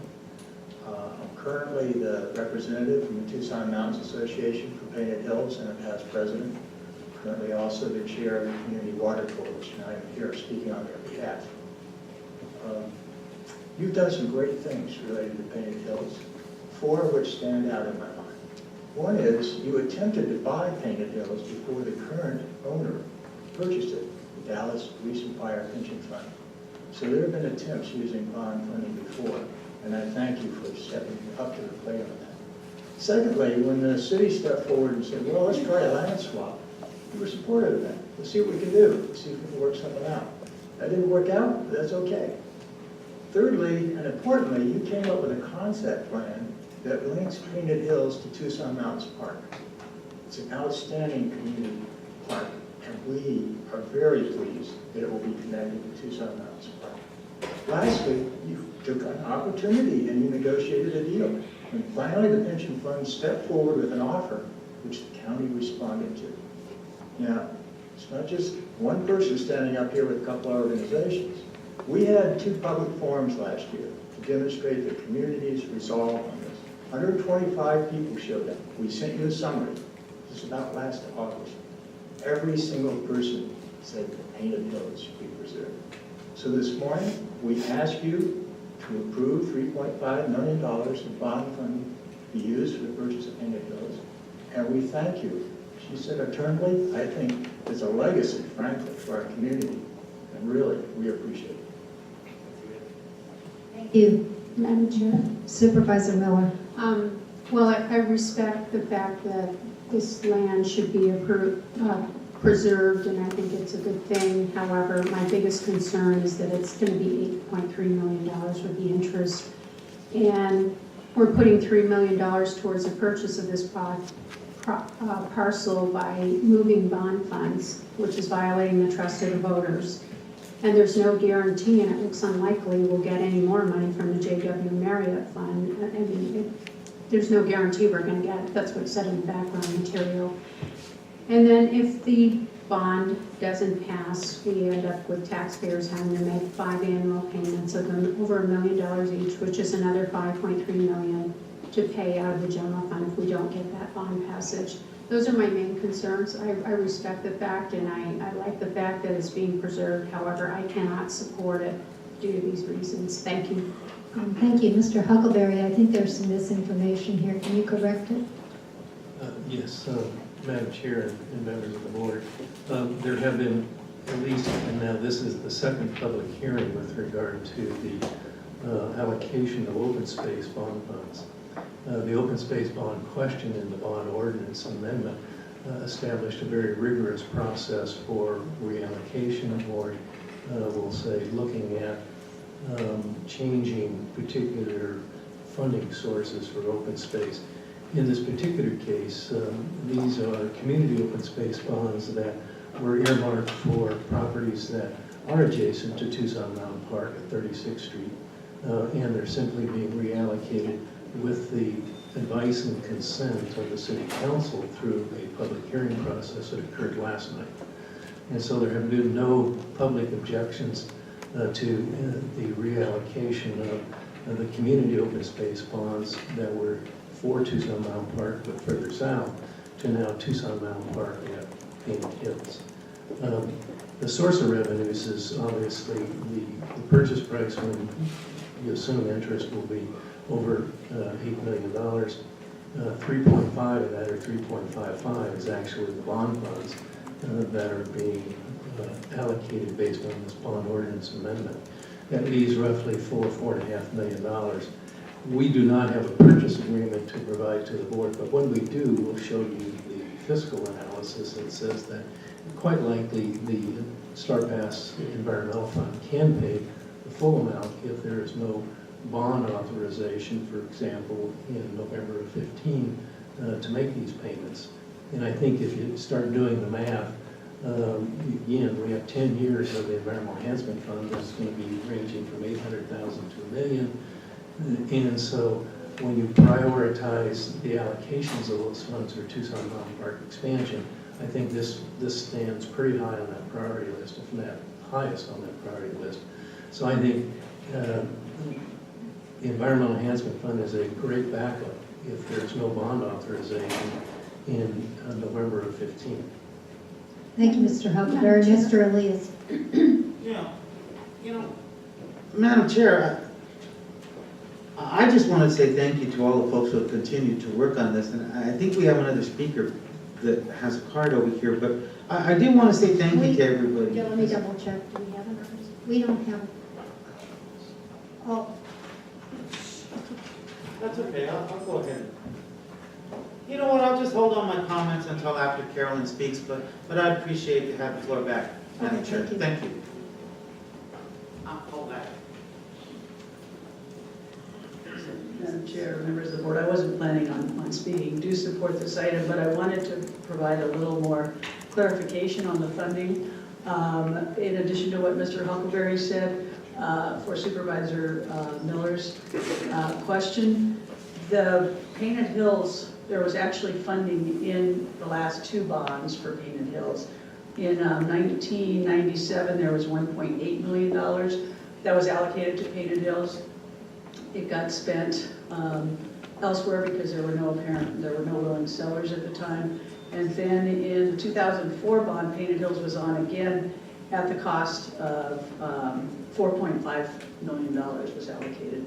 So, I mean, I see it as in what was being talked about before about lending money and paying it back, is that because there were willing sellers in other project areas, there was a public hearing process that went through allocating that money for other worthy projects. And now there's the money that can't be spent in those project areas in the city of Tucson that don't have willing sellers. So it's kind of paying back the bond funds that were in there earlier. So I think this is a really good purchase. This is the fourth committee or the fourth body that has held a public hearing, the Conservation Acquisition Commission, the Bond Advisory Committee, of which I serve on, the City of Tucson, Mayor and Council last night, today the Board of Supervisors. So thank you very much. Thank you. Yes. Excuse me, Mr. Elias had the floor. That's okay, I'll go ahead and let Supervisor Miller. I just have one question, is maybe this is where the confusion is coming from, is on the bond ordinance amendment, it says relating to general obligation and sewer revenue bond projects to amend the ordinance. It says it right on item 26. That was the title of the bond package. Sewer and. Okay. All right. No, I mean, that wasn't the overall. Okay, good. I think we need Thank to you. say that twice. Yeah, Madam Chair, maybe the confusion, and I think even we had some people looking for the Painted Hills item, is what we do is, if you recall, this bond ordinance is probably the original bond implementation plan was over 100 pages. And so all we're doing is amending the small components of the open space part of the original bond ordinance. So these were open space bonds, okay, great. Yes. That clarifies that. Thank you very much.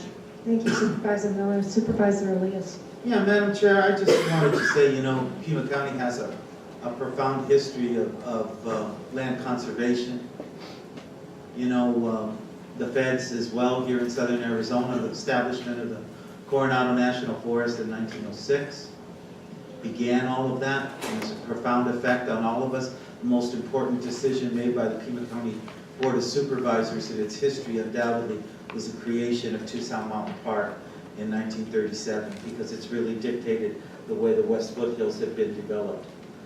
With that knowledge, with that history, with that level of stewardship over the land, I'm very proud to say thank you to all those folks who have supported the purchase of Painted Hills through all these years, through various votes. And yes, difficult votes, because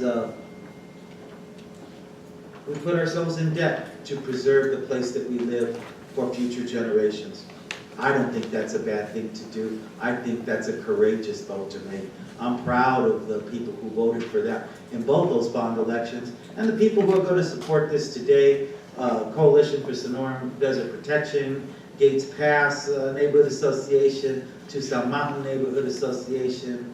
I certainly appreciate the lawyers who worked on it here locally on behalf of the sellers. Everybody put a lot of work into this. We should be very proud of it. We should not be ashamed. All the things that you might hear criticizing this can be abated when you think about what we're leaving behind for the generations to come. That is important. My family's been here for 5 generations. I'm very pleased and proud of the work that my forefathers did to help preserve this place for all of us today and for my children. I'll never be ashamed of that. With that, I'll go ahead and move on to 26, bond ordinance amendment, including ordinance number 2014-31. Motion and a Roll second. call. Roll call. Close public hearing, right? Public hearing. Can't forget all that. Supervisor Carroll? Aye. Supervisor Elias? Aye. Supervisor Miller? No. Supervisor Valadez? Aye. Chair Bronson? Aye, motion carries 4-1. Moving on to item 27, type 2 conditional use, retail and restaurant, P 21-14-005. Staff report. Madam Chair, members of the board, good morning. This is a type 2 conditional use permit request, as we've indicated, for both a retail and restaurant use on property that's zone GR1. Specifically, the property fronts Oracle Road, is located in Catalina, and the proposal is to provide a new 2,000 square foot maximum size building on that property. The hearing administrator's recommendation on this is for approval, subject to standard and special conditions. To date, we've had no public comment on this other than one informational phone call that came in, and we had no individuals present at the public hearing to speak on the matter. The special conditions that are recommended are designed to limit the height and size of the building to ensure compatibility with the surrounding structures and land uses in the area. Beyond that, I have nothing more unless the board will have any questions of me. Thank you. Madam Chair. Supervisor Miller. I move to approve, close the public hearing and approve item P 21-14-005, Clinwood Trust, North Oracle Road. Type 2 conditional use for retail and restaurant approval subject to standard and special conditions as identified by staff.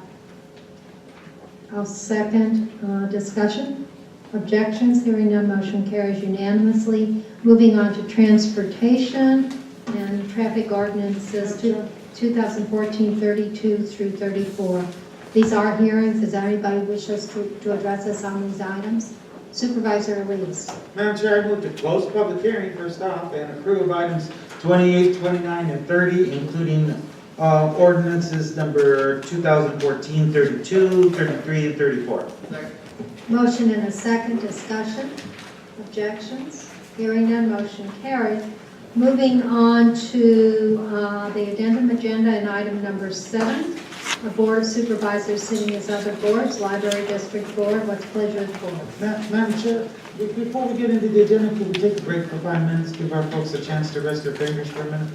If there are no objections, certainly. Thank you. We'll reconvene at the sound of the gavel.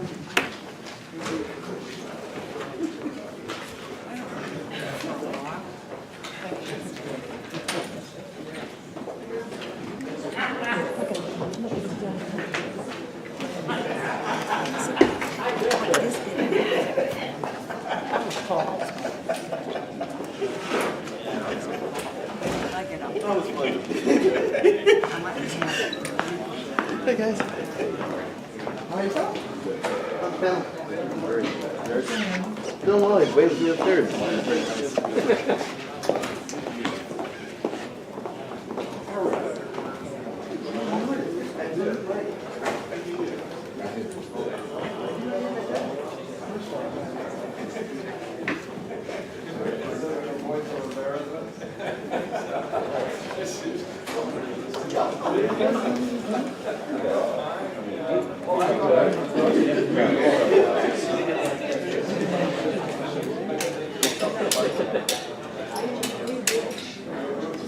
I didn't get it. He was prospering. Oh, I just got it.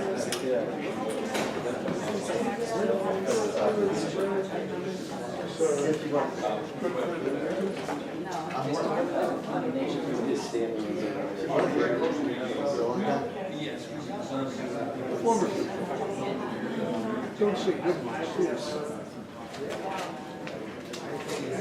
But I don't know that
Should I see it?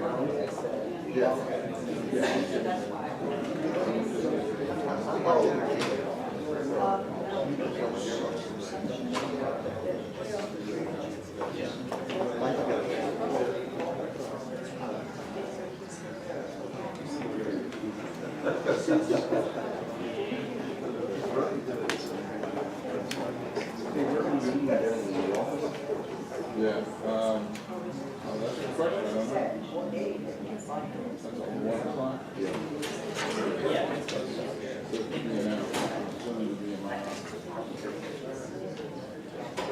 You want to watch soccer? Yeah. We're still tied, ain't overtime. Yeah. Oh, geez, they're in the extra time on the overtime. 0-0.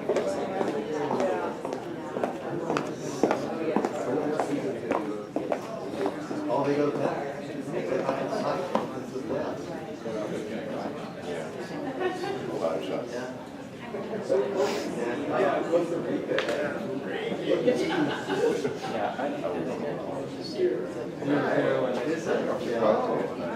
It's in the exercise. Really? Yeah. They're going to kick this. I think they're going to kick. Yep. Which one is going to tell me what the score is?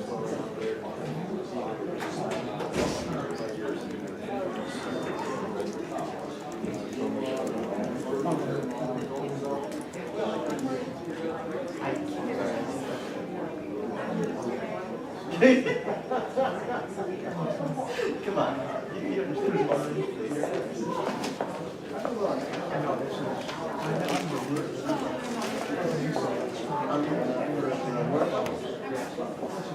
So I guess that doesn't mean two, does it? I guess that doesn't mean two.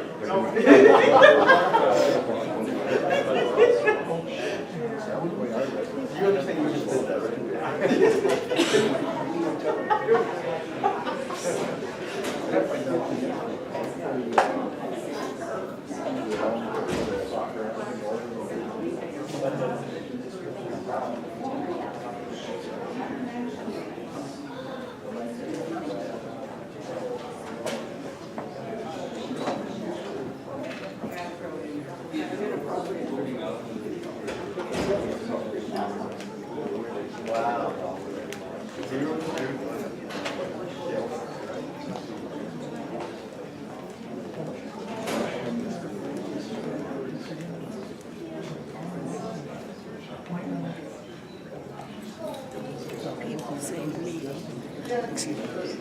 People say to me, why do I put myself through this? They have to ask her the same thing. Why do they think women might not be having a hell of a good time going up against them? I don't. You know, he is so nervous and fidgety. I can't stand watching him when I watch the tape. He's openly, verbally abusive when I go up there to speak. He's been the same way on the phone, calling me at my home. Pardon me? I would do this. I've been told I should talk to the Human Resource Department. I would do this. When that happens, I would do this. What is this? On the phone. I'll find a way to do that. Oh, I'd probably I'm need just- yeah. high tech. Yeah, someone suggested I go to the Human Resource Department. Why not? I'm a county human resource, I think. But this is, it's beyond the pale. And he's been around down there for 18 years this year, 18 years. And my town's been going to hell for about that long. Sorry, when we lost a grocery store.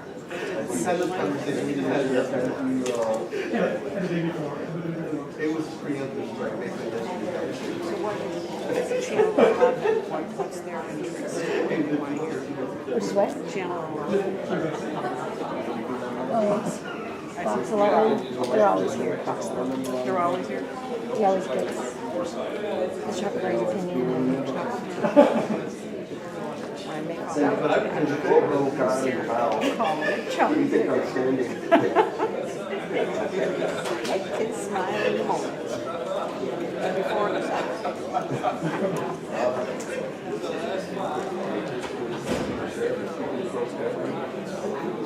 Oh, that's it. Well,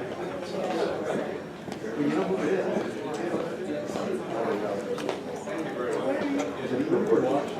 You know what? It's not as good as this.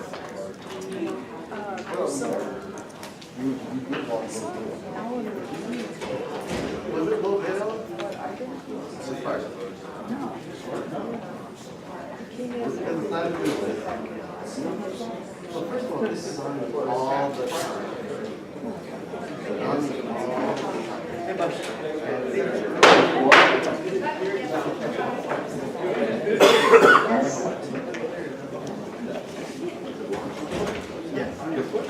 No.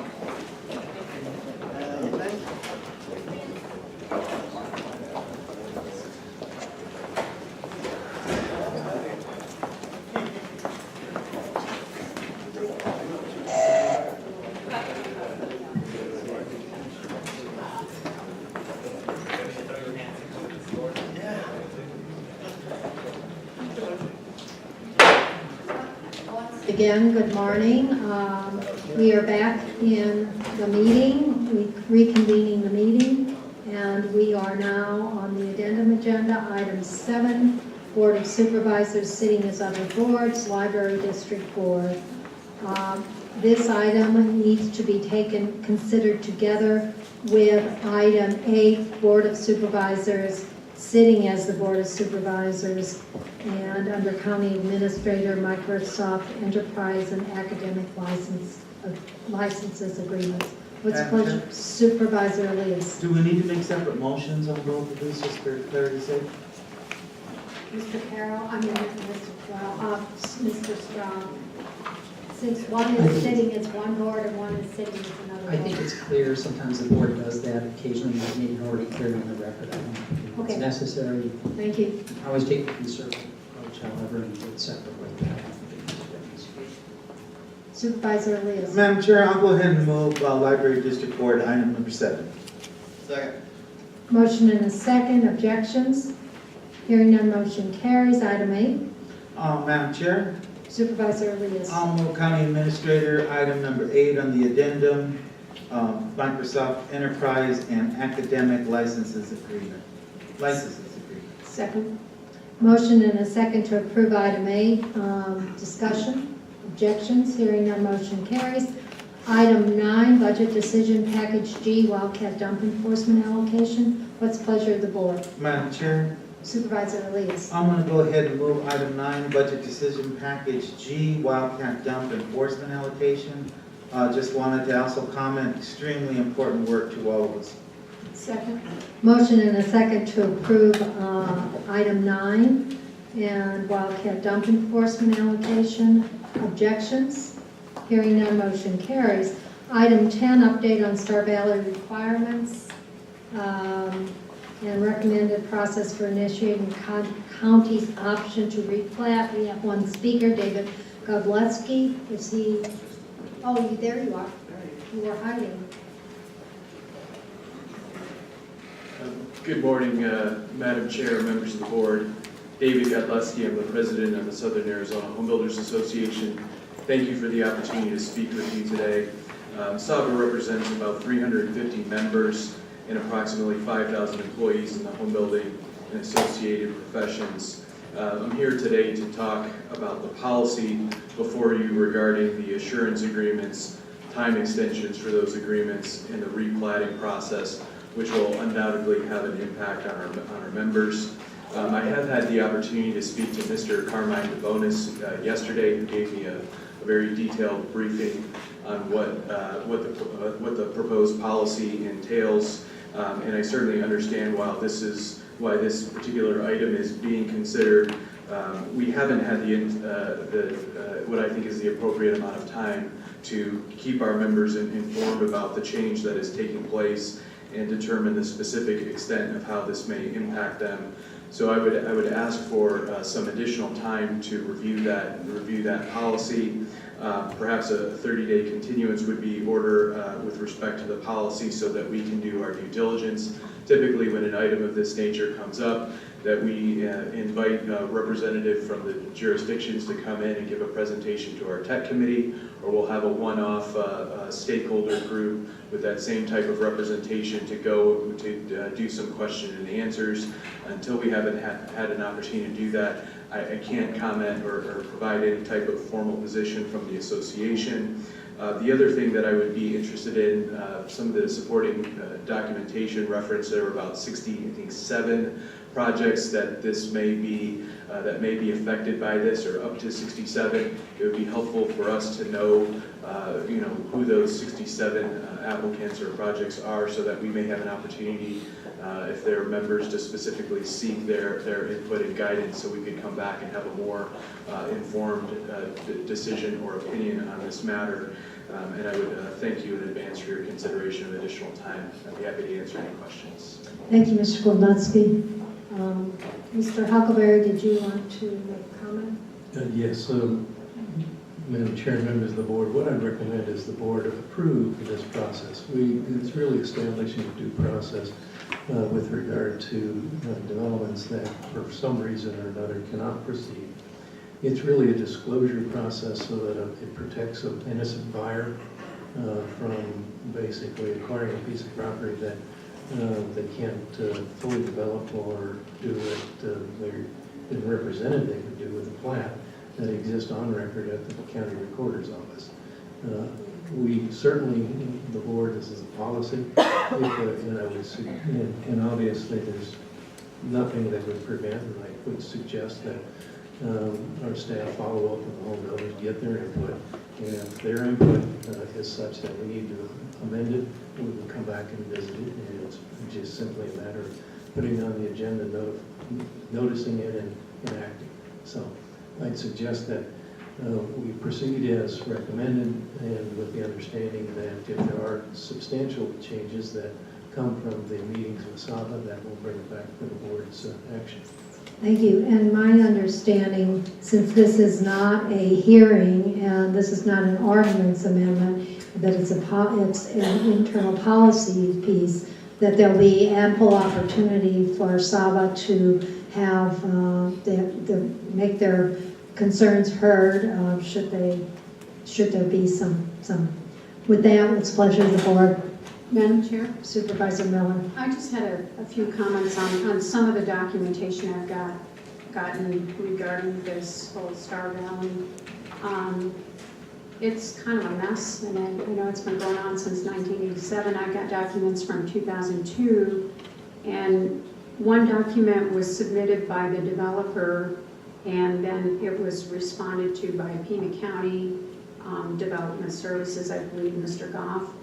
And in both of those documents, each party agreed that they would signalize the intersections and the cost would be shared between the developer and the county. The two documents I got, now maybe there were documents subsequent to that. That's one item that I'd like to point out. And then there was in both of them discussions about mitigation, but no definition of who would do the mitigation. And had the permitting and plat of this property been withheld until there was an agreement, I just don't see that there was ever really a meeting of the minds, at least not on any of the documentation that I've seen.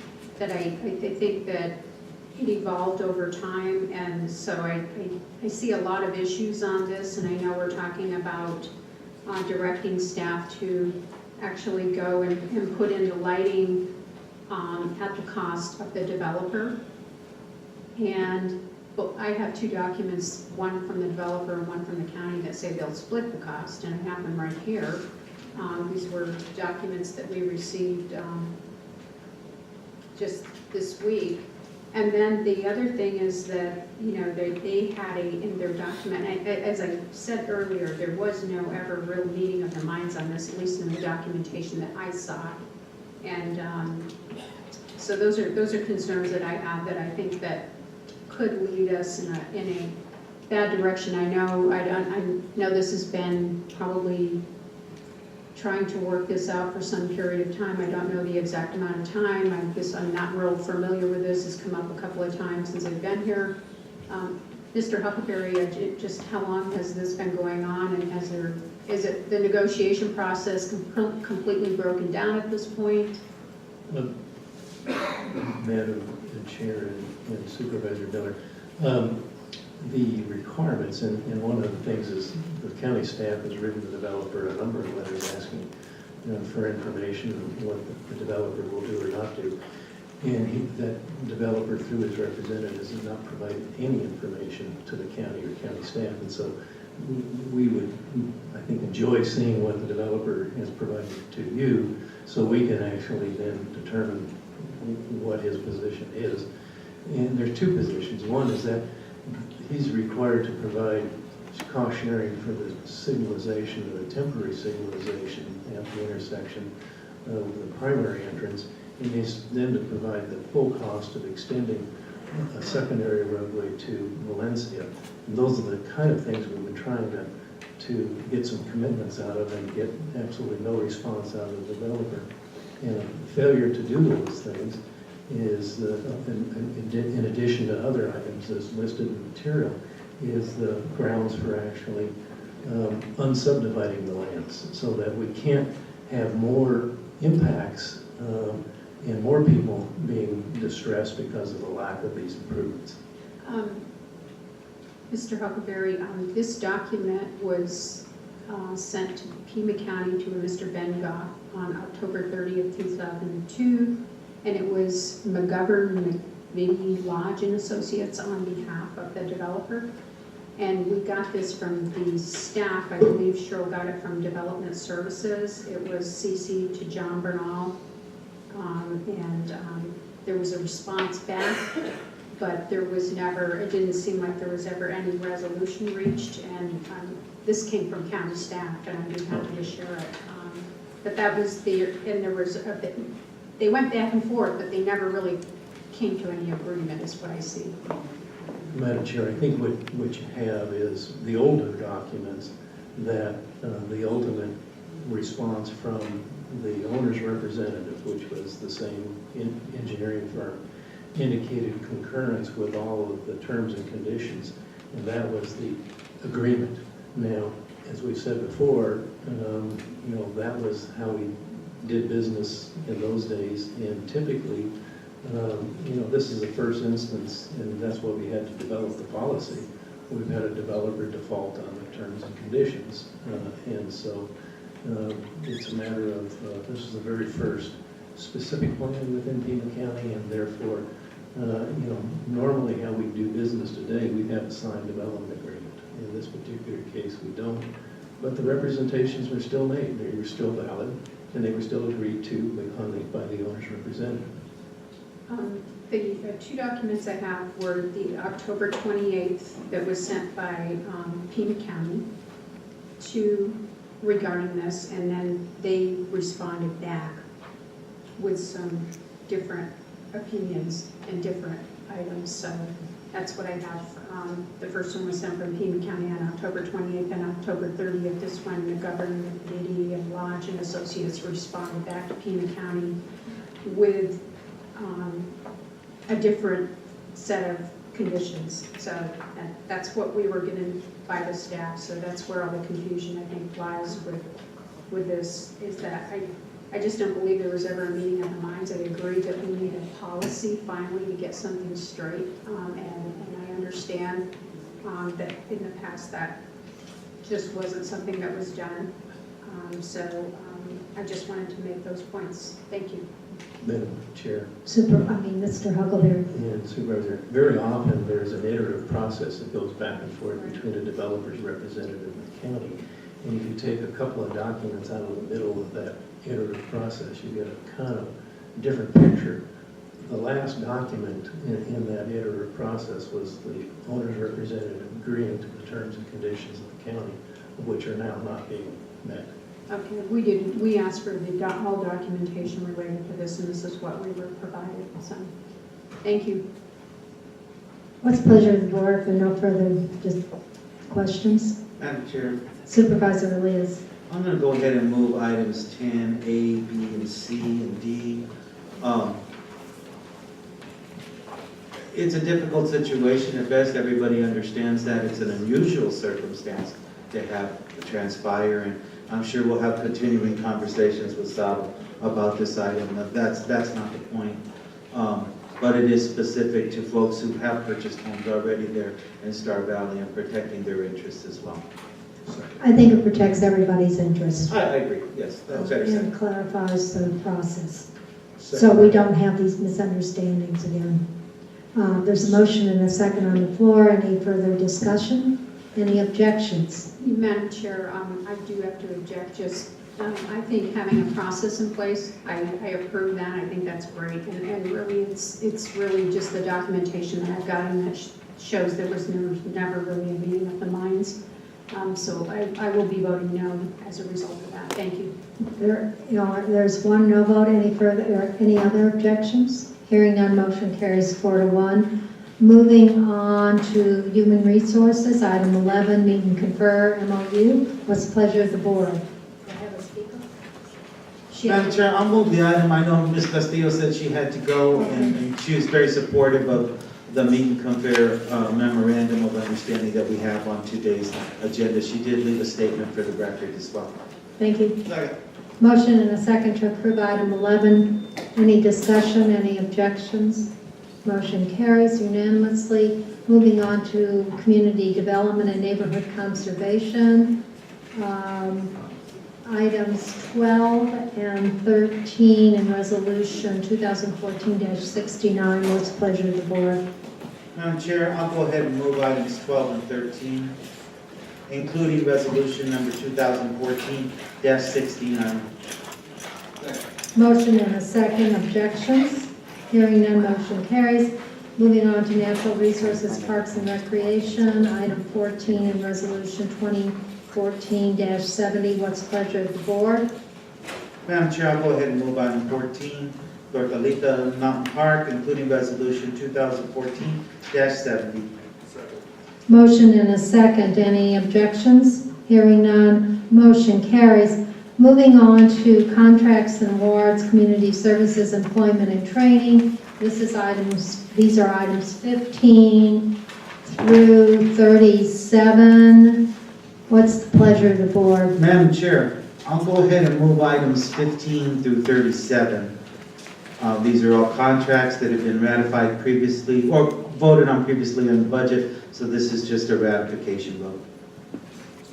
Motion and a second. Discussion, objections, hearing none, motion carries. Moving on then to items 38 and 39, economic development and tourism. Again, these were items, as Mr. Supervisor Elias has noted, that were approved in the original budget adoption. What's the pleasure of the board on these items?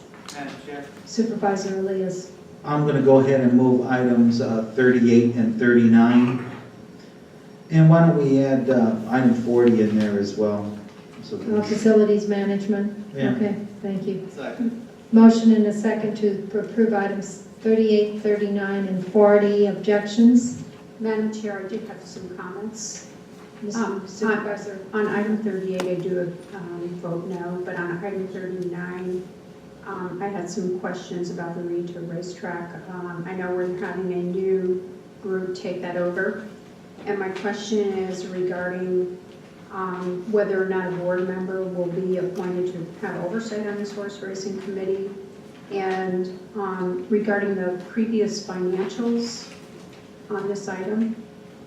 Have we gotten reports, because we asked for reports and we weren't able to get any, the financial reports from the horse racing, because they do off-track betting there and they're supposed to submit reports, and just a report on where that revenue goes, and I know that is a requirement, and so we'd like to get previous accounting from the current operator, and just to clarify the situation prior to this new group taking over.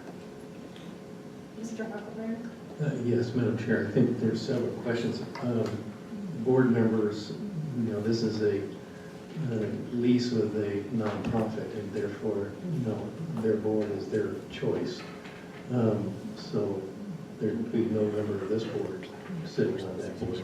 Will we be getting reporting? Yes, you will. You will get better reporting than we had from the last group. And I understand that our staff, Mr. Moulton, should have provided your office with the last 3 years, and it was done previously, of the financial records of the EMA, the last group that was operating. So, Mr. Athen, I was told that happened.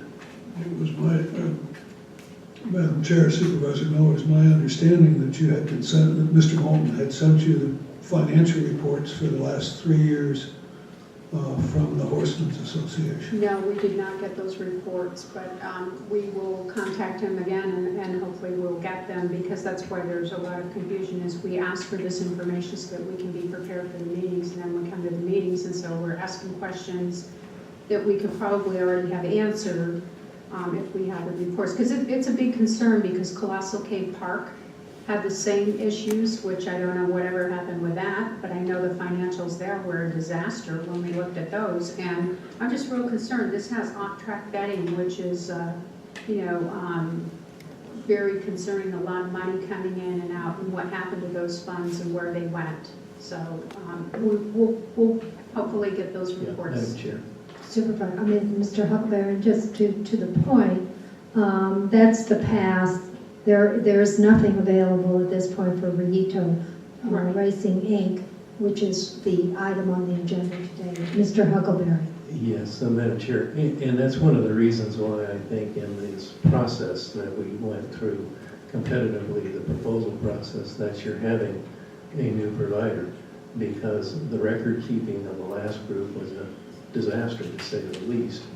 And we had to actually ask for the records from the Department of Racing, and they then had a report done as well with regard to the record keeping of the past leasing and operator. And this particular agreement has been crafted with very specific language about reporting. So we will not have those same problems, or we will have another operator within a year.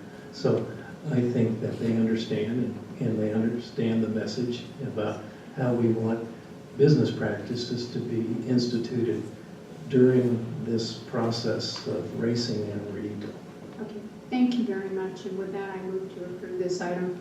Well, we have a motion on the floor. Oh, okay. There was a motion and a second for items 38, 39, and 40 in all. So I will, at this point, are there objections to approving 38, 39, and 40?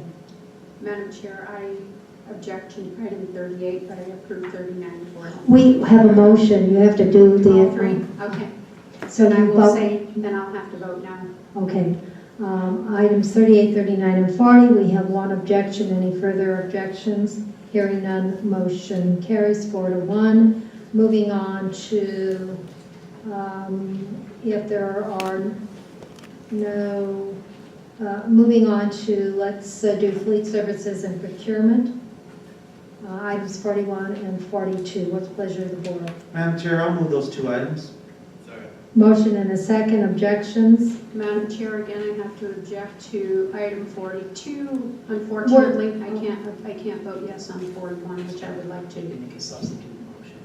Oh. That item's- May I make Madam Chair, will the maker of the motion? No, you just need to move to make a substitute motion and make your motion. Madam Chair, may I make a substitute motion to vote on these two items separately? Is there a second? Motion fails. We're voting on items 41 and 42. Objections? Yes, I object. 2 objections. Any further objections? Motion carries 3-2. Moving on to real property and items 43 and 44. Madam Chair. Just 44, that's right. We've done finished 43. I'm yeah. sorry, we did, that was a while back. Sorry about that. Madam Item Chair, 44. if I could, I'm going to move items 44 through items 57. These are contracts and a couple of boards, commissions that really shouldn't cause a whole lot of... Motion and a second to approve items 44 through 57. Objections? Madam Chair, I'd just like to make a comment that I'd like to thank Mr. Ramon Bezerto for coming here today, and we appreciate his volunteering to be on the Fair Horse Racing Commission, and thank you. Thank I you. agree. I just comment that he's a fine gentleman. I've gotten to know him, and I respect him. Bert Knert will be missed. He's been on there for years. Motion and a second. Any objections? Hearing none, motion carries. Now we're moving on to hearings, franchises, license permits, extension of patio, item 58 and 59. Madam Chair? And these are hearings. Is there anyone in the audience that wishes to address us? Seeing no one come forward to address this, Madam Chair, I'd go ahead and move items 58 and 59 and close the public hearings. Motion and a second. Any objections? Hearing none, motion carries. Item 60 was removed from the agenda at this time. So that brings us a call to the audience. Peter Wolf. He left? Yeah, Um, Oh, no, here he is. I'm sorry. I thought you'd left. I apologize, Mr. Wolf. Got a pink shirt, I saw it walking by and I remembered it. Thank you for using me. It's a sharp shirt, I wear that all myself. Madam Chair, members of the board, appreciate the opportunity today. My name is Peter Wolf. I'm a research analyst for Best Friends Animal Society. I actually live in Maricopa County in Phoenix, but I wanted to We won't hold that against you. I appreciate that. I wanted to come down here today to take the opportunity, again, as a member, as a representative of Best Friends Animal Society, to thank you for your interest in the proposed Community Cats Project for Pima County here. For those not familiar with the project, just a real quick description. These programs, through these programs, we sterilize and vaccinate and return to their outdoor homes community cats. And I'll get into some numbers in a minute. A number of these cats come from the shelter system. In this case, it would be through PAC. But a far greater number actually come from the community through outreach efforts. Best Friends, together with PetSmart Charities, has 3 of these public-private partnerships in the country, and PAC was selected as one of just 3 municipal shelters nationwide to receive a 3-year grant opportunity for this year from Best Friends and PetSmart Charities, with grant funding totaling about $900,000. Again, I said I want to give you some numbers to give you a sense of the impact of these programs. I'll talk briefly about Albuquerque, which is run beautifully by my colleague Desiree Trist Aragon, who's a Tucson native and who will be delighted to come back here to Tucson and run the program here if and when the program goes forward. Now, our Albuquerque program was launched February 2014. Since then, more than 8,100 cats have been sterilized and vaccinated. As I say, some came from the shelter system. 3/4 of them actually came from outreach efforts within the community. The overall intake of cats and kittens down 32% since the program began. Euthanasia rate has dropped 79%. And I don't have the numbers, I apologize, in front of me. Nuisance complaints are also very effectively addressed through these sorts of programs. Most important, intake of young kittens, we're talking 8 weeks or younger, down 29% since the program began. The reason this is so important is it's an indication of there being fewer cats out there in the community. It's no wonder these programs, given the numbers, are being adopted nationally. Just a week ago today, in fact, Fort Wayne, Indiana got on board and made a change to their ordinance, thereby creating a community cat program there. And this was done, by the way, with the approval at both county and state level of the boards of health. I encourage this board to do likewise and make the necessary changes to the ordinance such that this program can go forward. And again, I thank you for your time. I'd be happy to answer any questions either today or in the future. I'm easy to find. No, I want to thank you for coming, for sure. Thank you for your support of PAC, by the way. Excuse me. No, thank you very much for coming. Thank you. No, I don't need one. Jessica Schumann.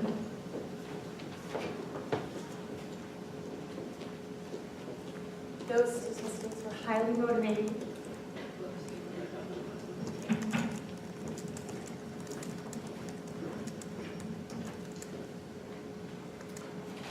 I'm Jessica Schumann. I serve on the board or as chair of a committee with No Kill Pima County, Tucson Cares, the Pima Alliance for Animal Welfare, and I'm a volunteer at the Pima Animal Care Center. The trap, neuter, return of feral and free-roaming community cats is the only proven effective long-term solution shown to reduce and stabilize their populations. It saves lives by ending the cycle of shelter killing while dramatically reducing the number of cats and kittens that enter each year. It is less costly than sheltering and/or repeated attempts at extermination, allows more resources for animals already in shelters, dramatically reduces or eliminates nuisance behaviors, improves both feline and public health, is humane, fosters compassion, and furthermore, it helps the mental health of county employees who are in the daily position of needlessly taking the life of healthy ferals and loving adoptable strays who enter as healthy but then deteriorate from the stresses of shelter conditions. Virtually all feral cats are destroyed at PAC, as well as terrified pets that respond as feral. And PAC's return to owner rate for cats is only 1%. It is for these reasons and more, I urge you to embrace the Best Friends Community Cat Project and to implement it as quickly as possible. Best Friends and their partner, PetSmart Charities, are two of the most renowned animal welfare organizations in the country. This is an opportunity of a lifetime. Because cats are part of every habitat that includes humans, this ever-growing movement is endorsed by local, national, and international animal welfare agencies. Managed colonies can be found on universities, military bases, among Roman ruins, the Hermitage Museum in St. Petersburg, Russia, Disneyland, and across the globe. This year, Israel included funds for TNR in their national budget. And as of February 2014, 430 communities in the United States have adopted pro-TNR ordinances. Trap, neuter, return is progressive, non-lethal, and the only time-tested, effective long-term solution. It is proven to have tremendous benefits for cats, neighborhoods, municipalities, and entire communities. So whether you love cats or loathe them, whatever one's concerns, the solution is the same: trap, neuter, return. And please, I urge each one of you to go down to PAC, spend time in their impound room for cats, and also to request to be present during a daily euthanasia session. Thank you. Thank you. Mary Murphy?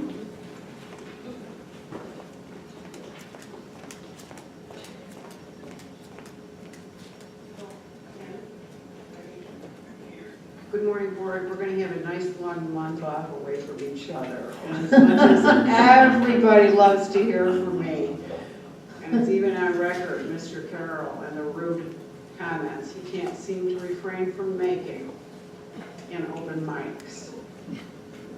And if I have to hear Mr. Huckleberry say we've done our due diligence one more time, I'm going to lose it, because we have not in Green Valley. Okay? Some of the things that I've been privy to, it's flood control related stuff. It's my 40th anniversary of riding the Canola Ranch. I know it's all built up. Who gave the authority to the builders to fill a wash with construction debris, treat it like landfill, and build on it? 10 years later, they're caving in. Does the county feel any responsibility for that at all? Downstream, on the other side of the highway, the hospital is being built 2 stories underground in an area where I remember water in '83. I asked, where's the Army Corps of Engineers, where's our evaluations for this? I can't even believe this is going on. And I had the opportunity to speak face-to-face with one of the builders. I said, hey, don't build in the washes, you get in all kinds of trouble here. I've seen it over the past 50 years. They get talked to the Corps of Engineers. Oh no, we hope they don't catch up with us. Catch up with you? You mean you didn't call them first?